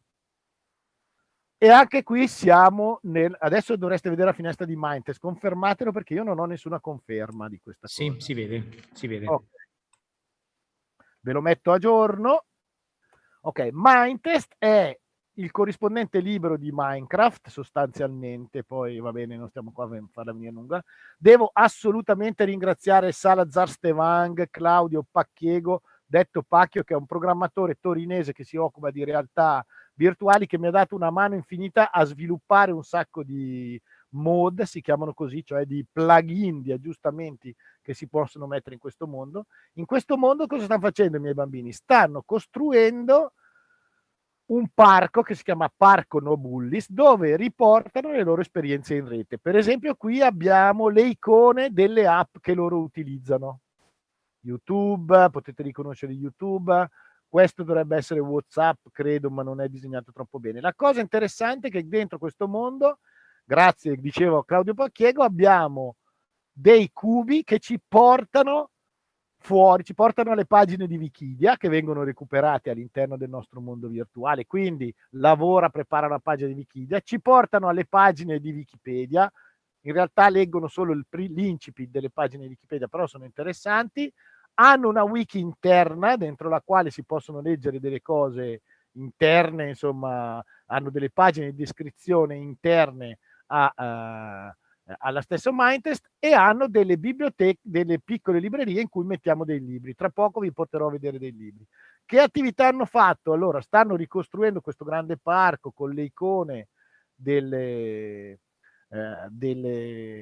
applicazioni, hanno una stele dove abbiamo riportato sostanzialmente una tabella che ho trovato sul sito del MIUR nel confronto tra bullismo e cyberbullismo. Il bullo domina le relazioni interpersonali, mentre il cyberbullo non sai nemmeno chi è, neanche lo vedi. Ho trovato un altro progetto fantastico che si chiama Cuori Connessi, fatto da €1, che racconta attraverso dei racconti esperienze positive e negative in rete, che ho invitato loro a leggere, ed abbiamo anche quello riportato qua. Mirko, segami quando mi dici che devo finire. La via dei Nabbi, dove abbiamo riportato, in questo momento loro hanno degli incontri anche con un esperto, Marco Rosà, che abita qua in Val di Ledro, ma ve lo consiglio, se potete fatelo andare ovunque, perché è uno dei pochi esperti che conosco sul bullismo, cyberbullismo, che al posto di essersi fatto una vita a vietare le cose, lui gioca come i ragazzi, quindi conosce perfettamente i giochi, il funzionamento dei giochi, come loro vivono la rete, è molto molto preparato. Abbiamo l'antro dei bannati, dove ci stanno le cose brutte, per esempio, dove abbiamo messo gli hacker, gli stalker. Gli hacker non sono molti brutti, però gli stalker sì, ok? E quindi, insomma, questo parco adesso vi porto da tutt'altra parte invece che vi porto all'albero dei like. Questo è un parco che abbiamo cominciato a costruirlo adesso, e se il server che abbiamo fatto, adesso vi faccio vedere da dove arrivano tutte queste cose, se il server che abbiamo fatto tiene botta, dovrebbe permetterci di andare avanti nel tempo, si può costruire e modificare. Questo è l'albero dei like invece, dove i ragazzi sono invitati, sempre in modo molto anonimo, a riportare le loro esperienze positive. Vediamo di prendere un libro interessante, L'avventura di Marilena, va bene, io qua arrivo e posso leggere il libro che ha scritto Lupo Feroce, che è uno dei miei ragazzi, e ci racconta la storia di Marilena, probabilmente una storia recuperata dalle storie di Cuori Connessi. Quindi, come vedete, è un bel lavoro di co-costruzione. Qua dentro, oltretutto, non giocano solo i bambini che subiscono il corso, giocano le quinte elementari, le prime medie, che sono quelli che stanno facendo il parco, ma poi ci sono le seconde medie, le quarte elementari, le terze elementari. insomma, se riesco a evitare che la DIR mi vieti di fare le cose, riesco a far giocare un sacco di bambini. Ci giochiamo un po' a scuola, un po' a casa, e qua è faticoso perché, per esempio, mi servirebbe una collaborazione più forte con i genitori per far capire bene che cosa stiamo facendo. Speriamo che quest'anno, adesso faremo già un incontro con dei genitori. Questo era stato coprogettato insieme a dei genitori. Purtroppo non è stato poi possibile portare avanti fino in fondo la nostra collaborazione. Tutto questo adesso vi faccio vedere da dove arriva. È sostenuto su un progetto che è qui, sì, dovrebbe essere questo, ok. È sostenuto su un progetto che si chiama, il server si chiama didasharing.it. È il secondo progetto di conoscenza condivisa. Se volete potete andare a leggere Liberi di imparare che cos'è. Siamo 3 insegnanti, Matteo Ruffoni, Marco Cassisa e Stefano Lotti. L'idea è quella di proporre software liberi per l'apprendimento senza diventare troppo talebani, cioè non è che uccidiamo chi... Noi ammettiamo Tinkercad, ammettiamo anche di usare un po' le Google Suite, cioè, però chiaro, ci piace l'idea di proporre anche una conoscenza fatta su software libero, perché tra le varie cose protegge un po' di più i dati dei nostri bambini, tra le varie cose è più elastico, come dicevi giustamente tu prima, per esempio su WordPress, io i plugin che trovo, i programmatori, Claudio che mi dà una mano da Torino a sistemare alcune cose di programmazione, io non sono un programmatore. È il secondo progetto che facciamo di cultura condivisa. Il primo progetto che avevamo fatto era Open Didattica, fatto nel 2020 in piena pandemia, nei primi giorni del lockdown. Cioè per esempio su Open Didattica abbiamo un'installazione di Moodle che porta 300 insegnanti, che sono quelli che stanno, insegnanti che hanno fatto il corso TFA nella zona di Verona, Padova, insomma in Veneto.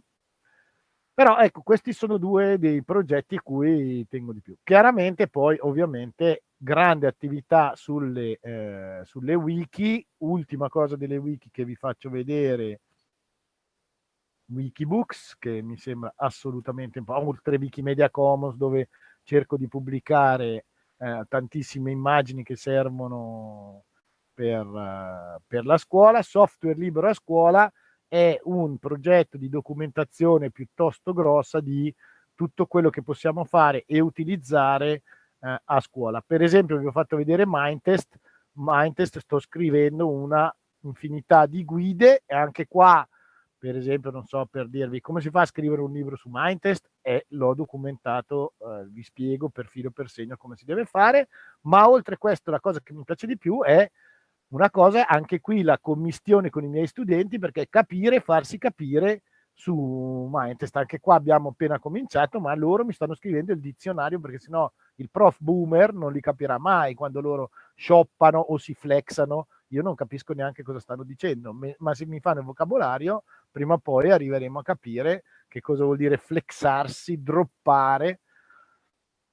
Per esempio, ho scoperto un significato nuovo della parola spammare, che io sono abbastanza moderno, pensavo volesse dire rompere le balle in mailing list. Invece spammare nei videogiochi vuol dire ammazzare tanta gente vantandosi, una cosa di questo genere, insomma, un'attività nel videogioco un po' particolare. Vabbè, insomma, questo è quello che cerco di fare. Certo, il mio sogno è aiutare i ragazzini a entrare nella rete, a recuperare le informazioni che hanno bisogno, a costruirsi un loro sapere, in modo da creare dei cittadini che in futuro probabilmente sapranno partecipare alla vita democratica attraverso gli strumenti che ci daremo piano piano, sperando che non siano i carri armati, perché qua non ho capito bene da cosa stiamo andando in fronte, sperando che siano anche i social, credo, perché se si riesce a essere un po' più educati nella discussione sui social, credo che sia importantissimo confrontarsi. Io continuo a cercare di essere ragionevolmente educato quando intervengo su Facebook, in dibattiti che mi interessano. Io sono una persona che è entrata su Facebook per imparare qualcosa. Certo, poi sono un idealista fino in fondo, il mio sogno è arrivare ad avere una democrazia in cui non sia il consenso ricercato a farla da maggiore, ma sia un consenso reale che nasce dai dibattiti che possiamo fare praticamente a livello mondiale, e chissà mai che un giorno non si arrivi alla democrazia diretta, che possiamo veramente alla sera alle 7:15 votare la finanziaria del nostro paese, se non dell'Europa Unita. Però vabbè, questi sono sogni che probabilmente lascerò ai miei studenti, cioè, anche la morte alla fine può essere una soluzione quando proprio non ne puoi più. Va bene. Grazie a tutti dell'attenzione, spero di non avervi... Grazie, grazie infinite Matteo. E io direi che arrivati alle 6:30 possiamo dare il via alle domande, sia sulla presentazione di Mirko, ma anche su quanto ci ha raccontato di prima mano sulla sua esperienza, l'esperienza della sua scuola, Matteo. Quindi io come sempre qualche domanda già ce l'ho, ma lascio spazio agli insegnanti se hanno piacere di scrivere in chat oppure attivarsi il microfono e raccontarci la loro esperienza o fare qualche domanda.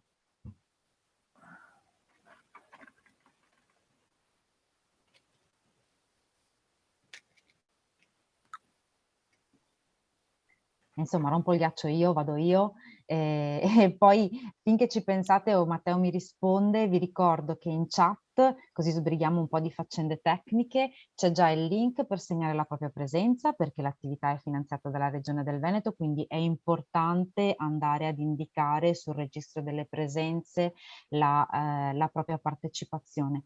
Io più tardi metterò in chat il link per ottenere l'attestato di partecipazione all'attività formativa e il link per il questionario di gradimento.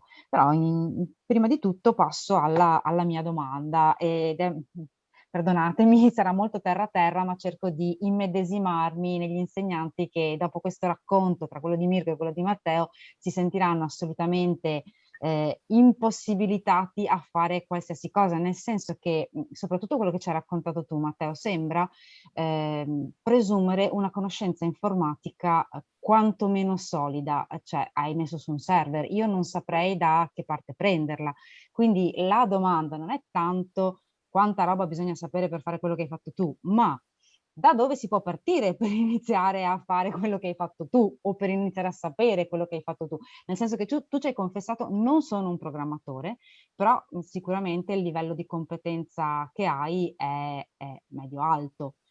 Cosa può No, fare un povero insegnante a iniziare a mettere qualche tassello giù?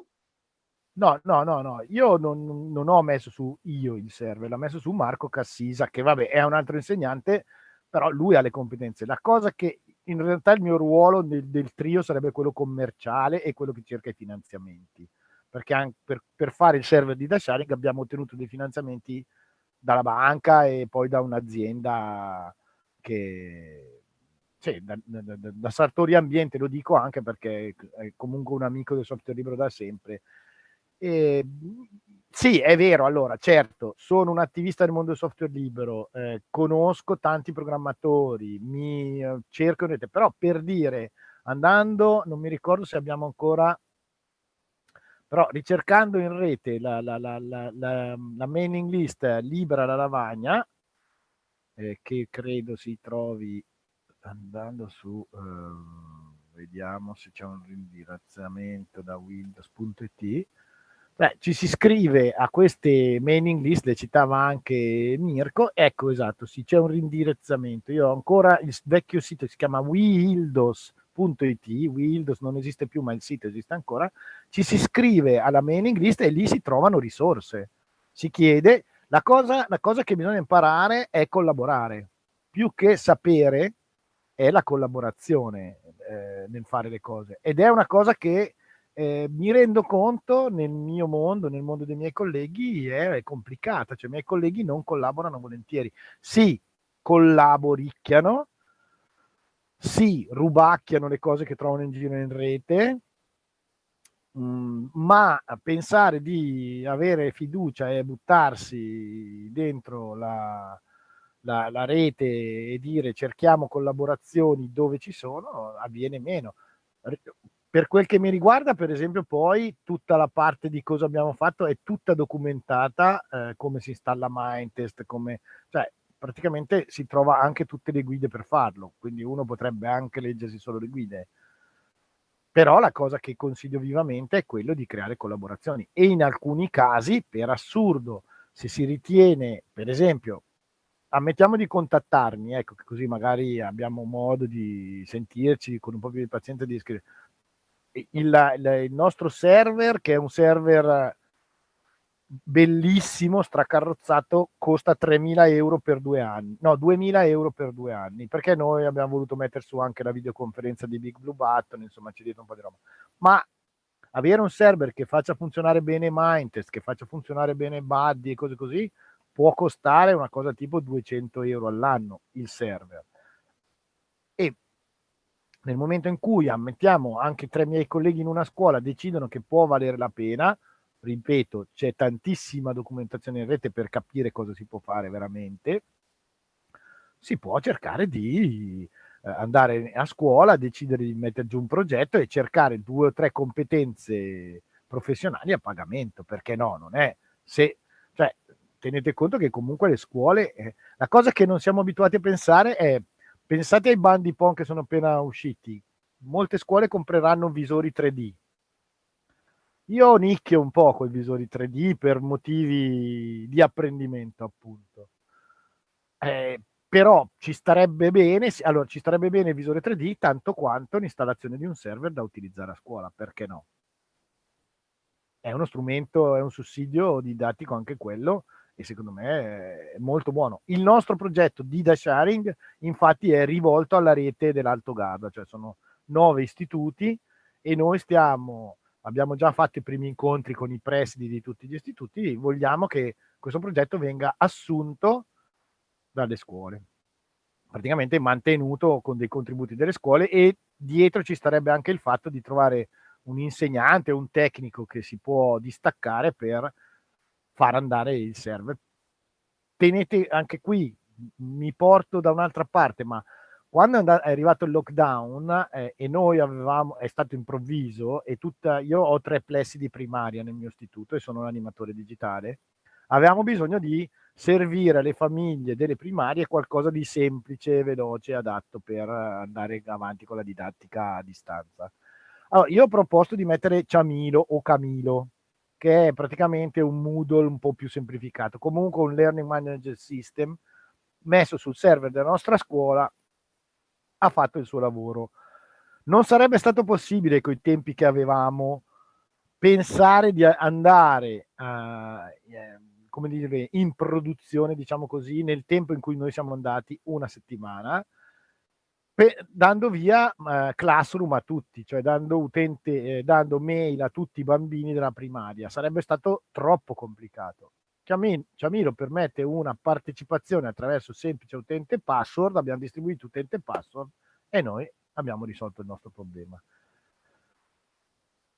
Per esempio, ecco, questa duttilità degli strumenti liberi è difficile da ritrovare in altri casi. Dopodiché, nella mia scuola siamo passati tutti a Google Suite, adesso, siccome non c'è più questa cosa che dobbiamo fare le cose in meglio di un giorno, abbiamo tutti i bambini con la loro utenza mail, con tutti i problemi relativi che hai, avendo bambini molto piccoli che in realtà la devono usare i genitori, che però non hanno abbastanza conoscenze per usarla in maniera ragionevole. Insomma, abbiamo tutti con le Google Suite, Classroom e via dicendo.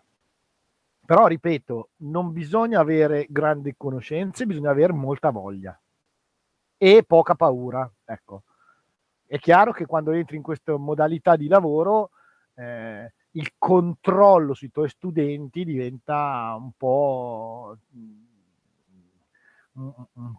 non precario, però insomma tu proponi delle attività e poi è un metodo di lavoro un po' più fasi, se mi si permette un termine matematico, cioè non è leggete da pagina 3 a pagina 7, fate l'esercizio 4, 5, 6 che domani guardo le cose. Non funziona così. Apprendiamo tutti insieme a fare delle cose. Spero di aver risposto. Assolutamente sì, resto, come dire, timorosa, nel senso che io non ho uno spirito tecnico e immagino che magari si ritrovano in questo anche i professori di storia, di lettere, di religione, e quindi non è semplice approcciare anche a questi tipi di conoscenza, anche se non serve incamerare tutte le competenze, ma si possono cercare collaborazioni. Ma un'altra domanda che volevo farti, Matteo, ma anche riflettere insieme agli insegnanti, è quella sul concetto della comunità educante. Concetto estremamente interessante perché ricade con alcune sfumature anche sul concetto di Fab Lab, che aspira ad essere un nodo della comunità educante. Ti va di raccontarci qualcosa di più su come si crea una comunità educante, su come la vivi e soprattutto su come dalla tua esperienza si possono coinvolgere i genitori in una comunità educante? Nel senso che, allora, io ho un figlio di 12 anni e tu ci hai fatto vedere la copia open source di Minecraft e io la prima cosa che ho pensato è io quel coso lì non lo so usare. Quindi se dovessi partecipare al tuo progetto dovrei sicuramente imparare a giocare a quel coso lì. Quindi non è una faccenda assolutamente semplice. Un passo alla volta. Allora, primo, imparare a giocare a Mindtest mi ha portato, e poi non so giocare bene perché chiaramente quando giochiamo insieme il confronto è impari con i miei studenti, però mi ha permesso di creare un orizzonte semantico di comunicazione con loro. Cioè io ho fatto delle lezioni di matematica brevissime facendo degli esempi presi dal gioco. E questa cosa, che ho sempre pensato ai problemi della mamma va al mercato, compra 4 galline con 7 uova, come si chiama suo zio, quando pensavo a quel tipo di problemi lì che abbiamo nei nostri libri e guardo i miei bambini nel 2022 che il mercato non sanno più nemmeno da lontano che cos'è, dico ma perché non riusciamo nemmeno a proporre delle cose che hanno senso per loro? Ecco, invece giocando a Mindtest ce l'ho fatta.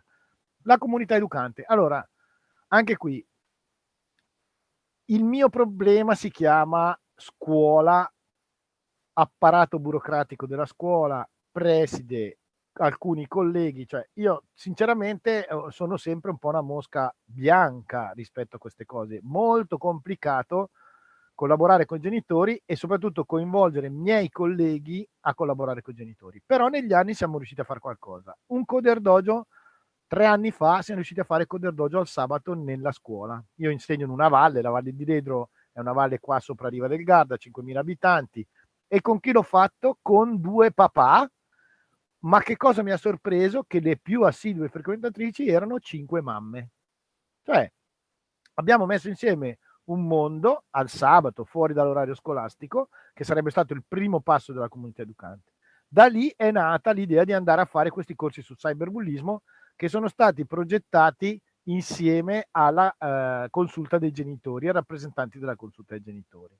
Anche lì però devo ammettere che poi c'è una certa difficoltà perché una cosa che io avrei voluto fare molto di più con i genitori fino ad arrivare a formare un comitato misto, genitori insegnanti, che decidessero la programmazione annuale delle attività per abitare bene la rete e di contrasto al cyberbullismo, questo comitato non è nato, non per mia mancanza di volontà, ma non vorrei ripetermi, ma perché mi segano le manine ogni tanto quando propongo cose che potrebbero mettere in discussione l'autorità costituita. Siamo molto più schiavi del DPO e di una falsa interpretazione della legge sulla privacy fuorviante. Quindi anche lì, cioè, la comunità educante sarebbe così. Pensa che però, per dire questa attività su Mindtest, una delle prime link che sono riuscito a fare è quello con la biblioteca del paese. La Val di Ledro ha una biblioteca, noi a scuola avevamo alcune attività con la biblioteca, però anche attività un po' stanchine, cioè leggi libro, cose un po' così.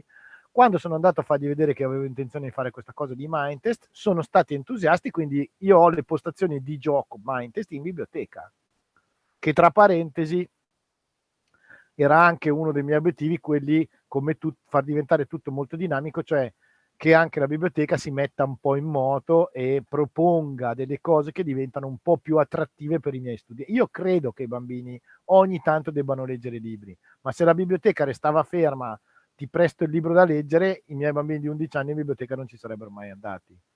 Così invece cominciano a essere lì e il bibliotecario, che è una persona giovane e dinamica, spero abbia modo di poi infilare dentro libri, non libri, attività, insomma mischiare un po' le cose, meticciare, perché il sapere nasce dal meticciamento. Però questa è una cosa importante.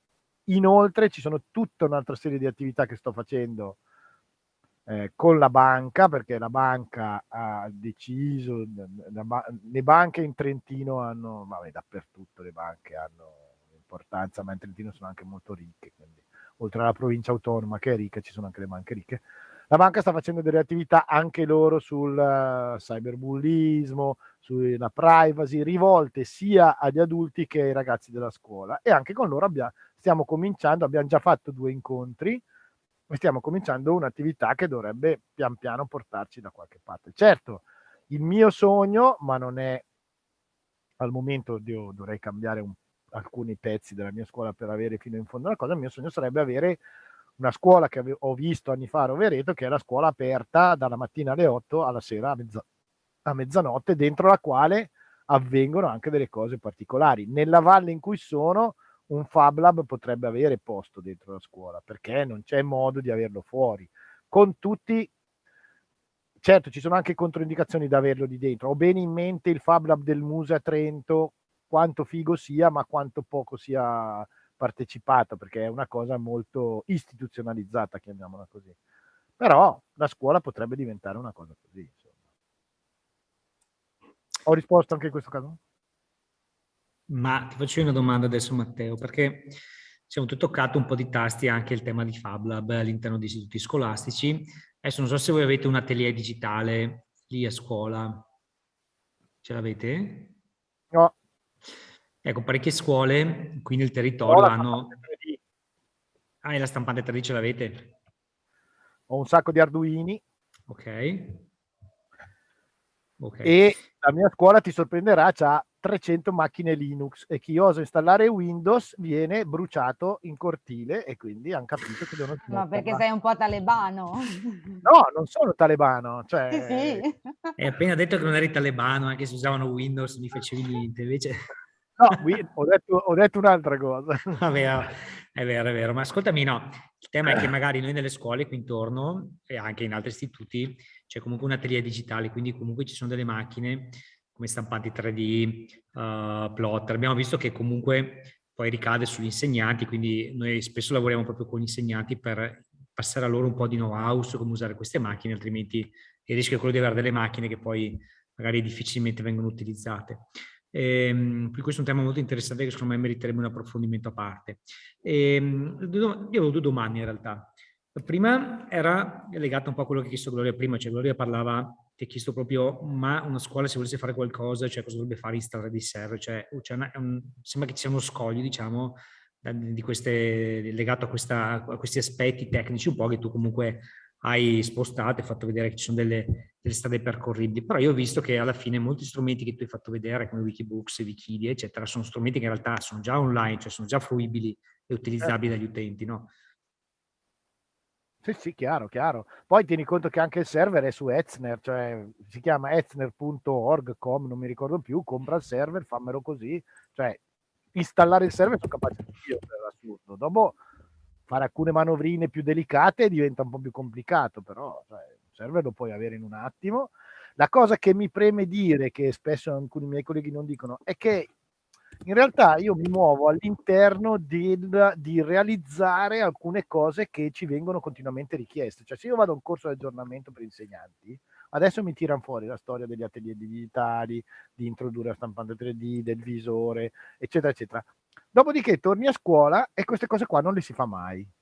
Ecco, io forse questo è vero che sono un po' testa dura, cioè a me mi dici che dobbiamo fare l'atelier digitale, va bene, magari non ho fatto una cosa che si chiama atelier digitale, ma ho la stampante 3D. I miei bambini usano SugarCAD, che non è Tinkercad, però è simile, forse a me per esempio ho visto di Tinkercad che non avevo mai visto, che la parte community è una cosa che mi piace moltissimo. Per esempio sono sempre stato a favore dell'utilizzo di Scratch per 2 motivi, e di Scratch online. A me non è mai interessato molto il fatto di mettere software sulla macchina, perché Scratch online c'hai la community e la creatività che non perdi per niente, e questa cosa è importante.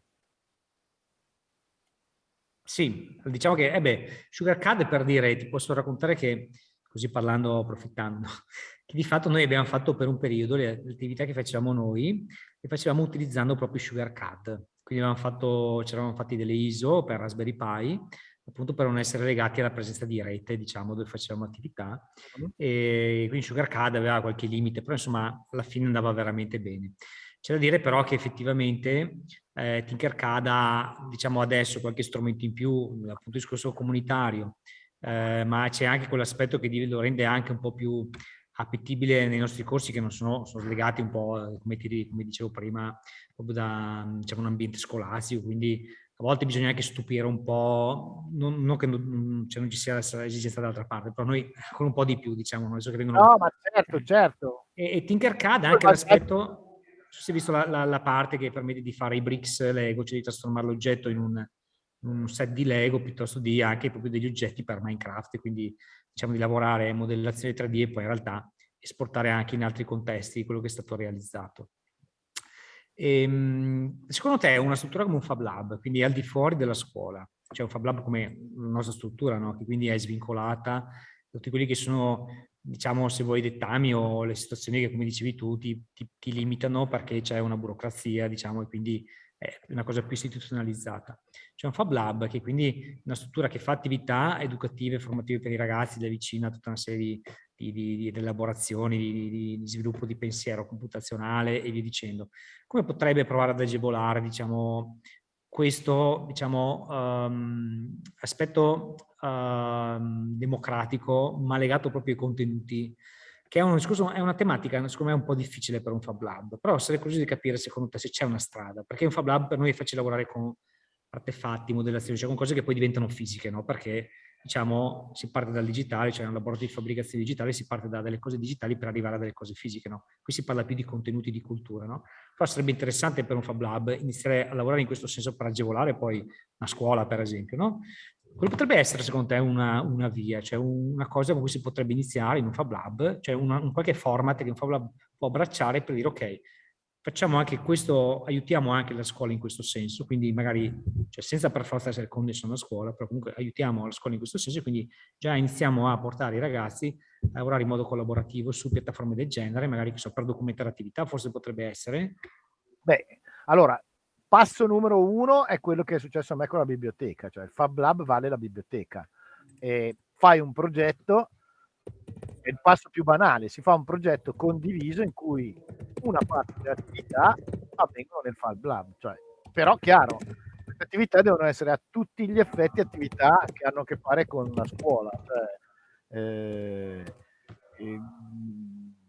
impariamo qualcosa a scuola e per imparare questa cosa servono anche parti che fai col Fab Lab. Il mio bibliotecario gli mette a disposizione le postazioni, fa giocare a Mindtest, ha tirato fuori libri che hanno a che fare col cyberbullismo, sta lì, forse ci gioca anche lui. Mi sono dimenticato di dire, nel nostro mondo virtuale i bambini si chiamano Riccio Goloso e gli adulti si chiamano sempre Lupo Alfa, Cane Alfa, Castoro Alfa. Se sei un alfa sei un adulto e loro ti sanno riconoscere, no? Un modo per farsi riconoscere, ecco.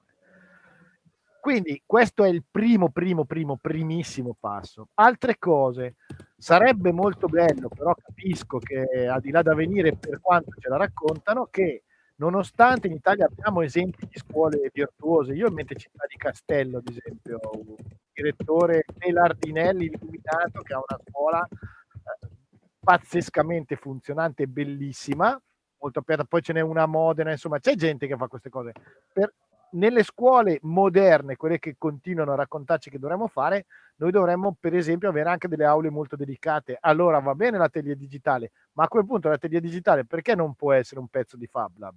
Perché non può essere che l'attività di quell'atelier digitale non sia tenere lì i visori fermi per tutta la settimana e poi un'oretta al venerdì metterseli su e vedere qualcosa, ma invece sono delle macchine a disposizione e lì però chiaramente diventa molto impegnativo perché a un certo punto devi sfondare orari, anche l'unità della classe comincia a venire meno perché magari 2 te li mando giù a stampare mentre gli altri, cioè lì bisogna avere gente che ha un po' di voglia di progettare in maniera molto più forte, con l'idea poi che magari la scuola debba un po' aprirsi un po' di più.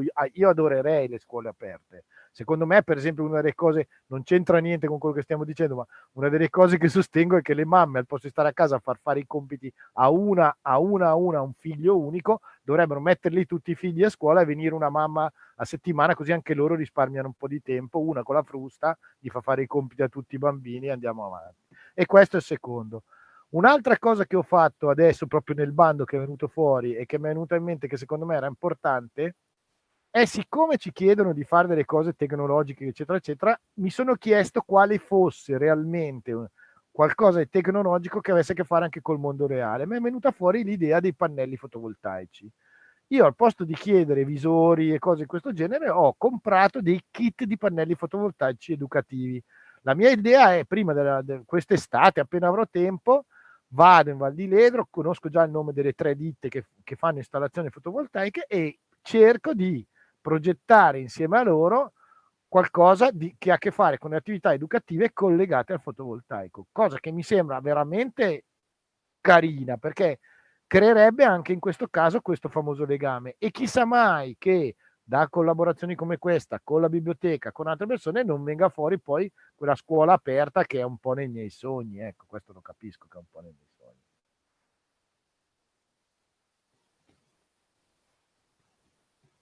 Grazie Matteo, praticamente ho capito, sì, cioè, comunque sì, è fondamentale il fatto di collaborazione, quindi anche il fatto di fare comunità, che torna anche sul tema di prima, diciamo, della... Cioè, la diciamo, cosa che secondo me è difficile è che non si può, cioè, se l'idea è sempre quella di dire, allora io insegno le frazioni, poi al venerdì però fate questa cosa qua che facciamo un po' di stampate un po' perché viene il Mirko, è chiaro che non andiamo lontano così. Cioè, va bene, te ti piacerà venire al venerdì a fargli vedere i bambini stampare, io continuerò a fare le frazioni. Questa cosa l'abbiamo vissuta molto anche col coding, a partire già da 10-15 anni fa. Cioè, io ogni tanto, ma ancora adesso mi capita, divento quello che arriva al venerdì a fare un'oretta di coding e poi ecco, è finito il coding, è finito tutto, capito? E quindi invece devi riuscire a meticciare molto di più. Poi ci vuole pazienza, però. certo, Adesso certo. un commento. Mhm. Sì, anche io volevo sottolinearvi il commento di Pierantonio. Non so se Pierantonio ti fa piacere accendere il microfono e condividere. Eccomi qua. Allora, è tutto molto bello, nel senso che mi sono anche già scaricato Mindtest, ho provato a farlo partire, tutto il resto. Ho qui al mio fianco la mia stampante 3D che non sono ancora riuscito a far funzionare, non è così semplice, ma insomma ce la farò, me ne sono dato l'obiettivo per prima. Il problema è, uno, parlo per la scuola media, ogni docente fa un po' a modo suo. Io insegno inglese, io insegno matematica, io insegno italiano, faccio le mie cose, cambio classe, vado in un'altra classe, ci sono dei progetti di istituto condivisi neanche più di tanto, ognuno un po' fa per sé. Manca quell'aspetto che c'è ad esempio all'elementare, quelle 2 ore, non so, di modulo, di condivisione del percorso settimanale che può essere fatto con i ragazzi. Questo alle medie manca perché ci sono sicuramente meno ore di docenza e di presenza a scuola, c'è una mole di ore di lavoro dovute alle correzioni, dovuta ovviamente alle scartoffie, dovuta agli incontri con i genitori, che non ben dispone i docenti. Ecco. Secondo me l'aspetto principale è fare in modo che si crei un gruppo docenti che condivide un percorso settimanalmente, forse è chiedere tanto, ma almeno a bimestre, 2 volte o anche una volta al mese, ecco. Per progettare qualcosa, per fare qualcosa anche di bello, di innovativo e che invogli i ragazzi alla partecipazione, altrimenti siamo sempre, come diceva prima Matteo, la classe, io insegno in A, in B e in C e da là non esco. Invece i ragazzi hanno bisogno di poter sperimentare ambienti di apprendimento e appunto spazi per fare, per scoprire, quindi dedicati alla scoperta. Però serve anche un'impostazione, qualche direttiva che arrivi dal Ministero, perché attualmente la scuola è ancora impostata, insomma, molto molto all'antica e si fa un po' fatica.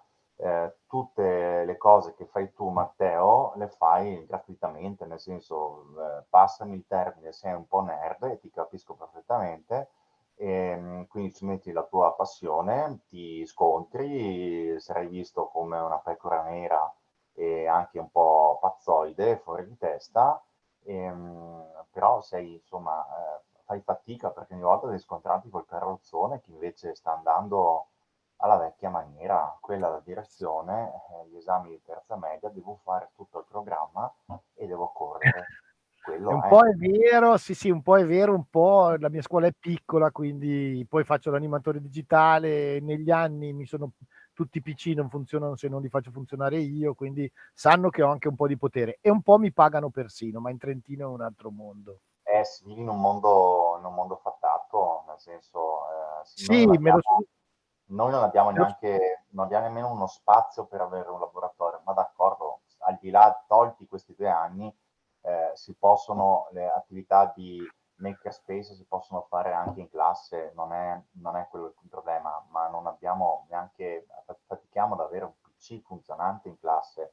Ma ripeto, al di là di quello, si possono usare anche materiali diversi da quelli tecnologici, appunto i siti che abbiamo visto lo dimostrano, da cui avevo già attinto insomma vari spunti in passato.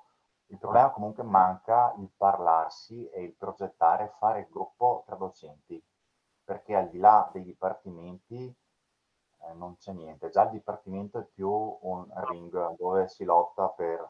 Però capisco, devo dire che capisco quello che dici e cioè, sì, hai ragione, nel senso che poi alla fine sono abbastanza isolato, nel senso, io mi sono costruito un ambiente in cui non vengo disprezzato, ma in realtà non vengo nemmeno troppo seguito, quindi sì, è un po' vero. Cioè.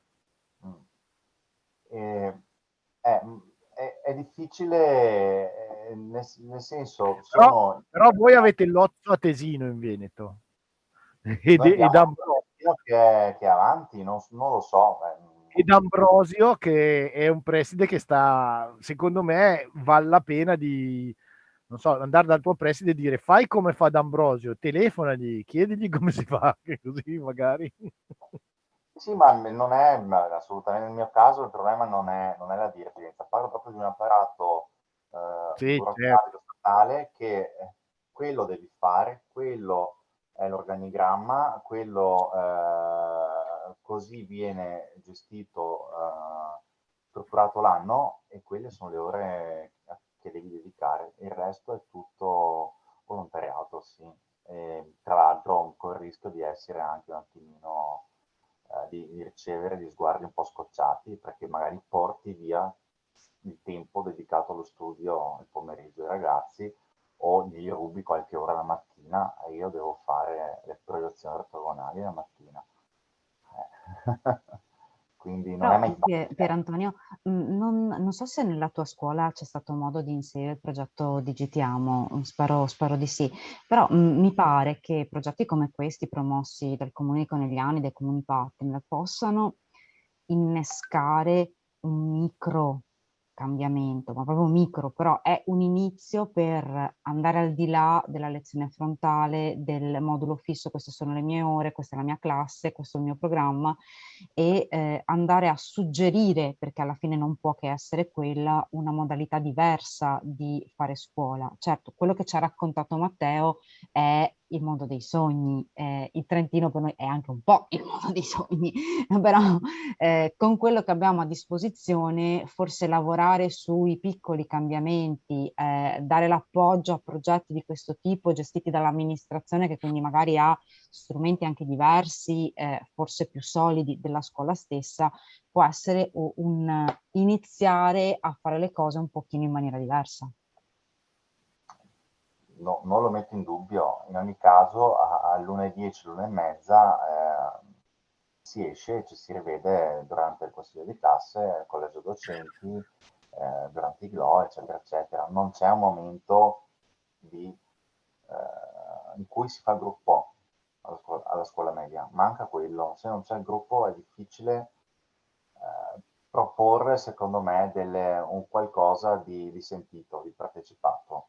Se manca il gruppo questo non c'è. È chiaro che fare il gruppo uno deve o sacrificarsi, appunto, fa il volontariato e decide di farlo e dedica dei pomeriggi a questo, oppure non si fa, ed è più semplice. Beh, in effetti quello della comunità è un argomento che è tornato fuori più volte stasera. Ne parlava Mirko come comunità che promuove l'open source, sia software che hardware che di conoscenza. Ne parlava Matteo come comunità educante, ma anche come comunità di persone che fanno delle cose assieme per la scuola o per la comunità. Stai rimarcando tu il concetto dicendo all'interno delle nostre scuole manca la comunità degli insegnanti, cioè manca quel sistema gruppo, quel sistema gruppale che permetta di non caricare la fatica tutta su un unico soggetto, che sia il Matteo del caso, non tutte le scuole hanno la fortuna di avere il Matteo, ma sia una comunità che assieme sostiene un cambiamento. Dal mio punto di vista, nel territorio del Coneglianese, si sta creando questa comunità a livello sovrastrutturale, non sulla singola scuola. Bisogna sicuramente nell'agire del singolo favorire queste iniziative. No, io devo dire che nella mia scuola però poi i colleghi, cioè, un po' mi seguono, cioè io ho convinto le mie colleghe a fare un sito con H5P sul mondo della condivisione, le mie colleghe che insegnano lingue stiamo facendo dei progetti insieme con un robottino della Lego che abbiamo vinto grazie a un progetto dell'Unione Atei Agnostici e Razionalisti Italiani, cioè facciamo cose, insomma. Non fate religione, giocate alla robotica. L'anno prossimo ho tutta la scuola che fa attività alternativa. Vedo che Chiara Finetti ha alzato la mano. Hai voglia di condividere qualcosa, Chiara? Infatti anch'io stavo cercando perché volevo che Chiara magari dicesse qualcosa rispetto come dire, alla situazione anche di Conegliano, se qualcosa si muove, penso di sì. Sì, beh, da noi il progetto Digitiamo è servito molto, nel senso che la scuola era già attiva in campo digitale perché con i ragazzi avevamo lavorato su site, lavorato con Tinkercad per la stampa 3D, stavamo per comprare la stampante 3D quando è iniziato il progetto Digitiamo.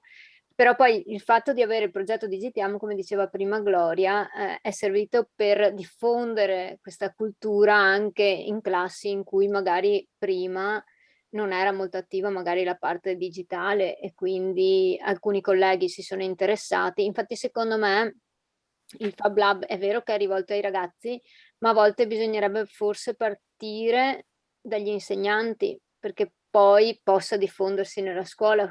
Forse il Fab Lab fatto agli insegnanti a volte potrebbe servire per diffondere maggiormente la cultura del digitale, di queste attività che poi alla fine si vede che si riescono a contestualizzare anche nelle lezioni che si fanno. Io la mano l'avevo alzata anche per chiedere un'altra cosa, perché Mindtest mi interessa, perché io con i ragazzi lavoro con Minecraft, però siccome anch'io sono per le cose gratuite, perché comunque la scuola non ha tantissimi fondi, aspettiamo sempre che ci vengano date le licenze gratuite che vengono attivate con qualche concorso.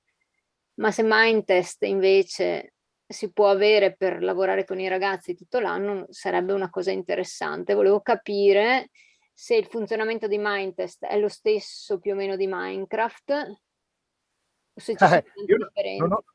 Ti sorprenderò, non ho mai usato Minecraft, quindi non saprei dirti se è lo stesso più o meno. E credo che sia lo stesso più o meno. Però sì, si può avere Mindtest nel senso che se tu hai un computer, in realtà il server te lo puoi fare anche a casa tua se è un computer molto potente, però poi te lo devi tenere acceso. E in realtà Mindtest si può giocare anche in locale, cioè non è che per forza devi farli giocare tutti nello stesso server. Chiaro, a me diverte molto di più questa cosa. E sì, perché con Minecraft noi condividiamo un codice, i ragazzi possono accedere con il codice che danno i compagni, e invece in questo caso si carica proprio il file sul server, giusto? Allora, si installa il gioco server, diciamo così, si installa Minecraft server su un server che si affaccia alla rete, e i ragazzi si connettono con l'indirizzo IP del server se non lo rendi pubblico. Io ho scelto questa strada per evitare di aver dentro tanta gente, se no tu lo puoi rendere pubblico e loro sanno che l'indirizzo, non so, Conegliano Forever, diventa l'indirizzo del tuo server. Loro si connettono, poi tu con una mod che si chiama whitelist decidi se vuoi dare... Allora, loro si potrebbero connettere senza password, inventandosi gli utenti. Se vuoi avere un minimo di controllo, come faccio io ho messo una mod che si chiama whitelist che permette il controllo degli utenti, quindi decido io utente password per tutti loro, in maniera che così non mi trovo con sorprese dentro del gioco. Sì, meglio. È tutto, ti ripeto, guarda, su Wikibooks ho documentato tutto per filo e per segno quello che ho fatto. Al limitissimo, cioè trovare un server su Ezner, un server che riesce a far girare Minecraft, potrebbe costare 50 euro all'anno, ma perché ti serve la macchina da mettere sulla rete, tutto lì. E si installa cliccando un tasto, però credo che chiunque sia in grado di cioè, mettere sul server Minecraft l'avrei messo su anch'io in 2 nanosecondi, perché abbiamo un server più complesso con su tutta un'altra serie di altre cose. Allora. Però sì, la cosa poi tieni conto che ha client praticamente per tutti i sistemi, tutti liberi e gratuiti, tolto per l'iPhone che ti chiede 3 euro e per i MacBook e per il Mac OS che anche lì ti chiede qualcosina, non mi ricordo più che ma cosa. che gli sta anche bene, dico, cioè. Anche secondo me gli sta bene, perché tutti ecco, quelli questa affermazione da nerdoni proprio. No, però che nerdoni, non è una questione di nerdoni. Compri a 8.000 euro una macchina che puoi comprarne una da 200, fare stesso, però va bene. Però ripeto, è molto libera la cosa, e in più se vuoi poi però mi viene in mente che ci sono anche per esempio Framintest, se vuoi provarci, che è Framasoft mette a disposizione un server Minetest per prova che si chiama Framintest. E vuoi scriverlo in chat, Matteo, che così Sì, vabbè, si scrive così. resta anche traccia. Poi non so, Matteo, se sbilanciarmi troppo, se ti va di condividere i tuoi contatti, magari il contatto email, Esatto, se qualche se qualcuno vuole insegnante ha contattarmi, piacere di, esatto, far 2 chiacchiere per capire da che lato prenderla. ve la sognate per la privacy. Avete mai visto uno scrivere il suo numero di cellulare così al volo? No, decisamente no. D'altra parte io la polizia in casa l'ho avuta a 17 anni, quindi non ho problemi adesso. Ecco, io questa cosina non la direi, così, giusto per dire. Sono sempre stato per la pace. Va bene, va bene. Intanto, ridendo e scherzando, abbiamo fatto le 19 passate. Io lascerei un attimo la parola a Serena prima di ringraziamenti per magari una chiusura di questo ciclo di conferenze. Cosa dici, Serena? Sì, volentieri, nel senso che l'obiettivo che ci siamo posti proprio con queste prime 3 conferenze era proprio quello che si diceva prima, no? Cominciare a creare un po' di cultura su queste tematiche proprio con gli insegnanti, consapevoli che non è semplice, non è mai semplice iniziare un processo di lavoro. Insomma, anch'io lavoro in un settore, come dire, che non esisteva prima di me, e insomma ci è voluto un bel po' di tempo per, come dire, no, sensibilizzare, portare, però insomma con il tempo e con la tenacia poi le cose si fanno.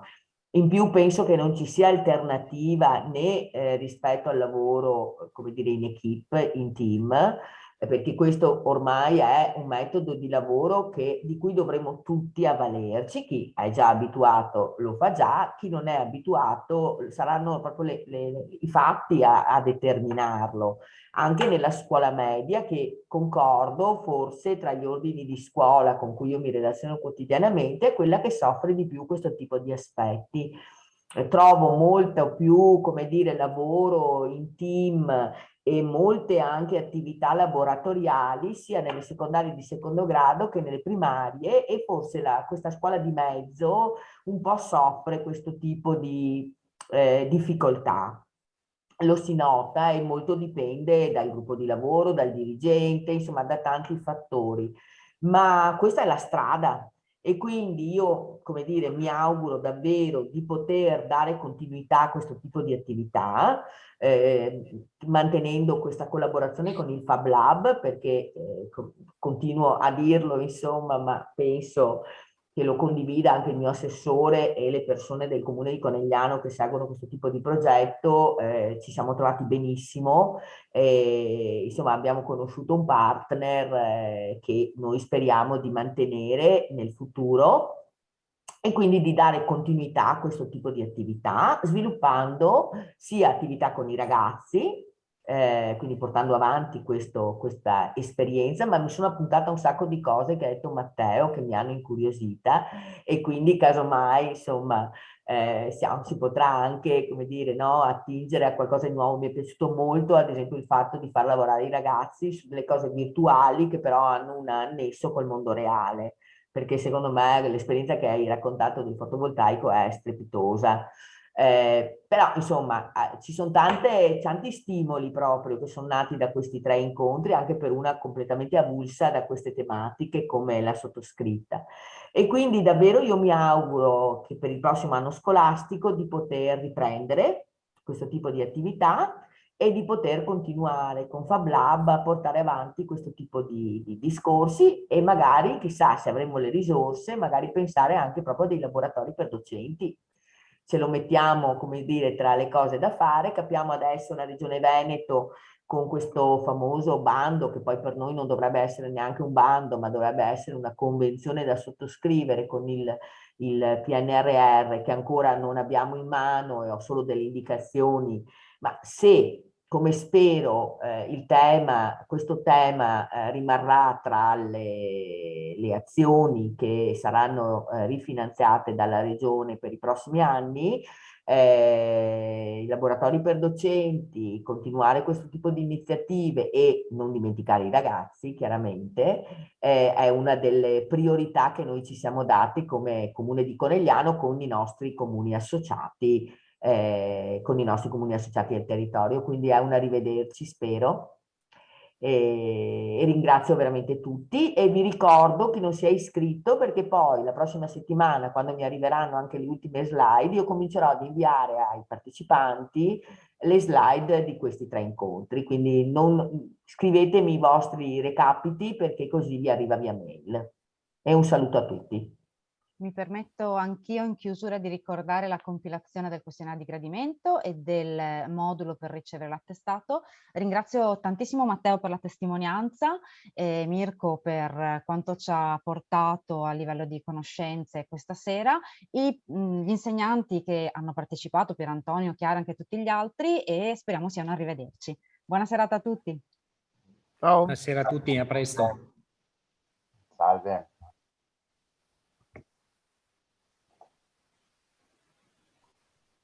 Quindi ci salutiamo, ma siamo tutti qua praticamente. E schiaccio io, chiudo su tutto. No, fermo, ripassami l'organizzatore che ho la registrazione, fa un piacere, è andato, ecco, è andato. Vabbè, però si è sganciata, si è tornata okay. a te. Sì.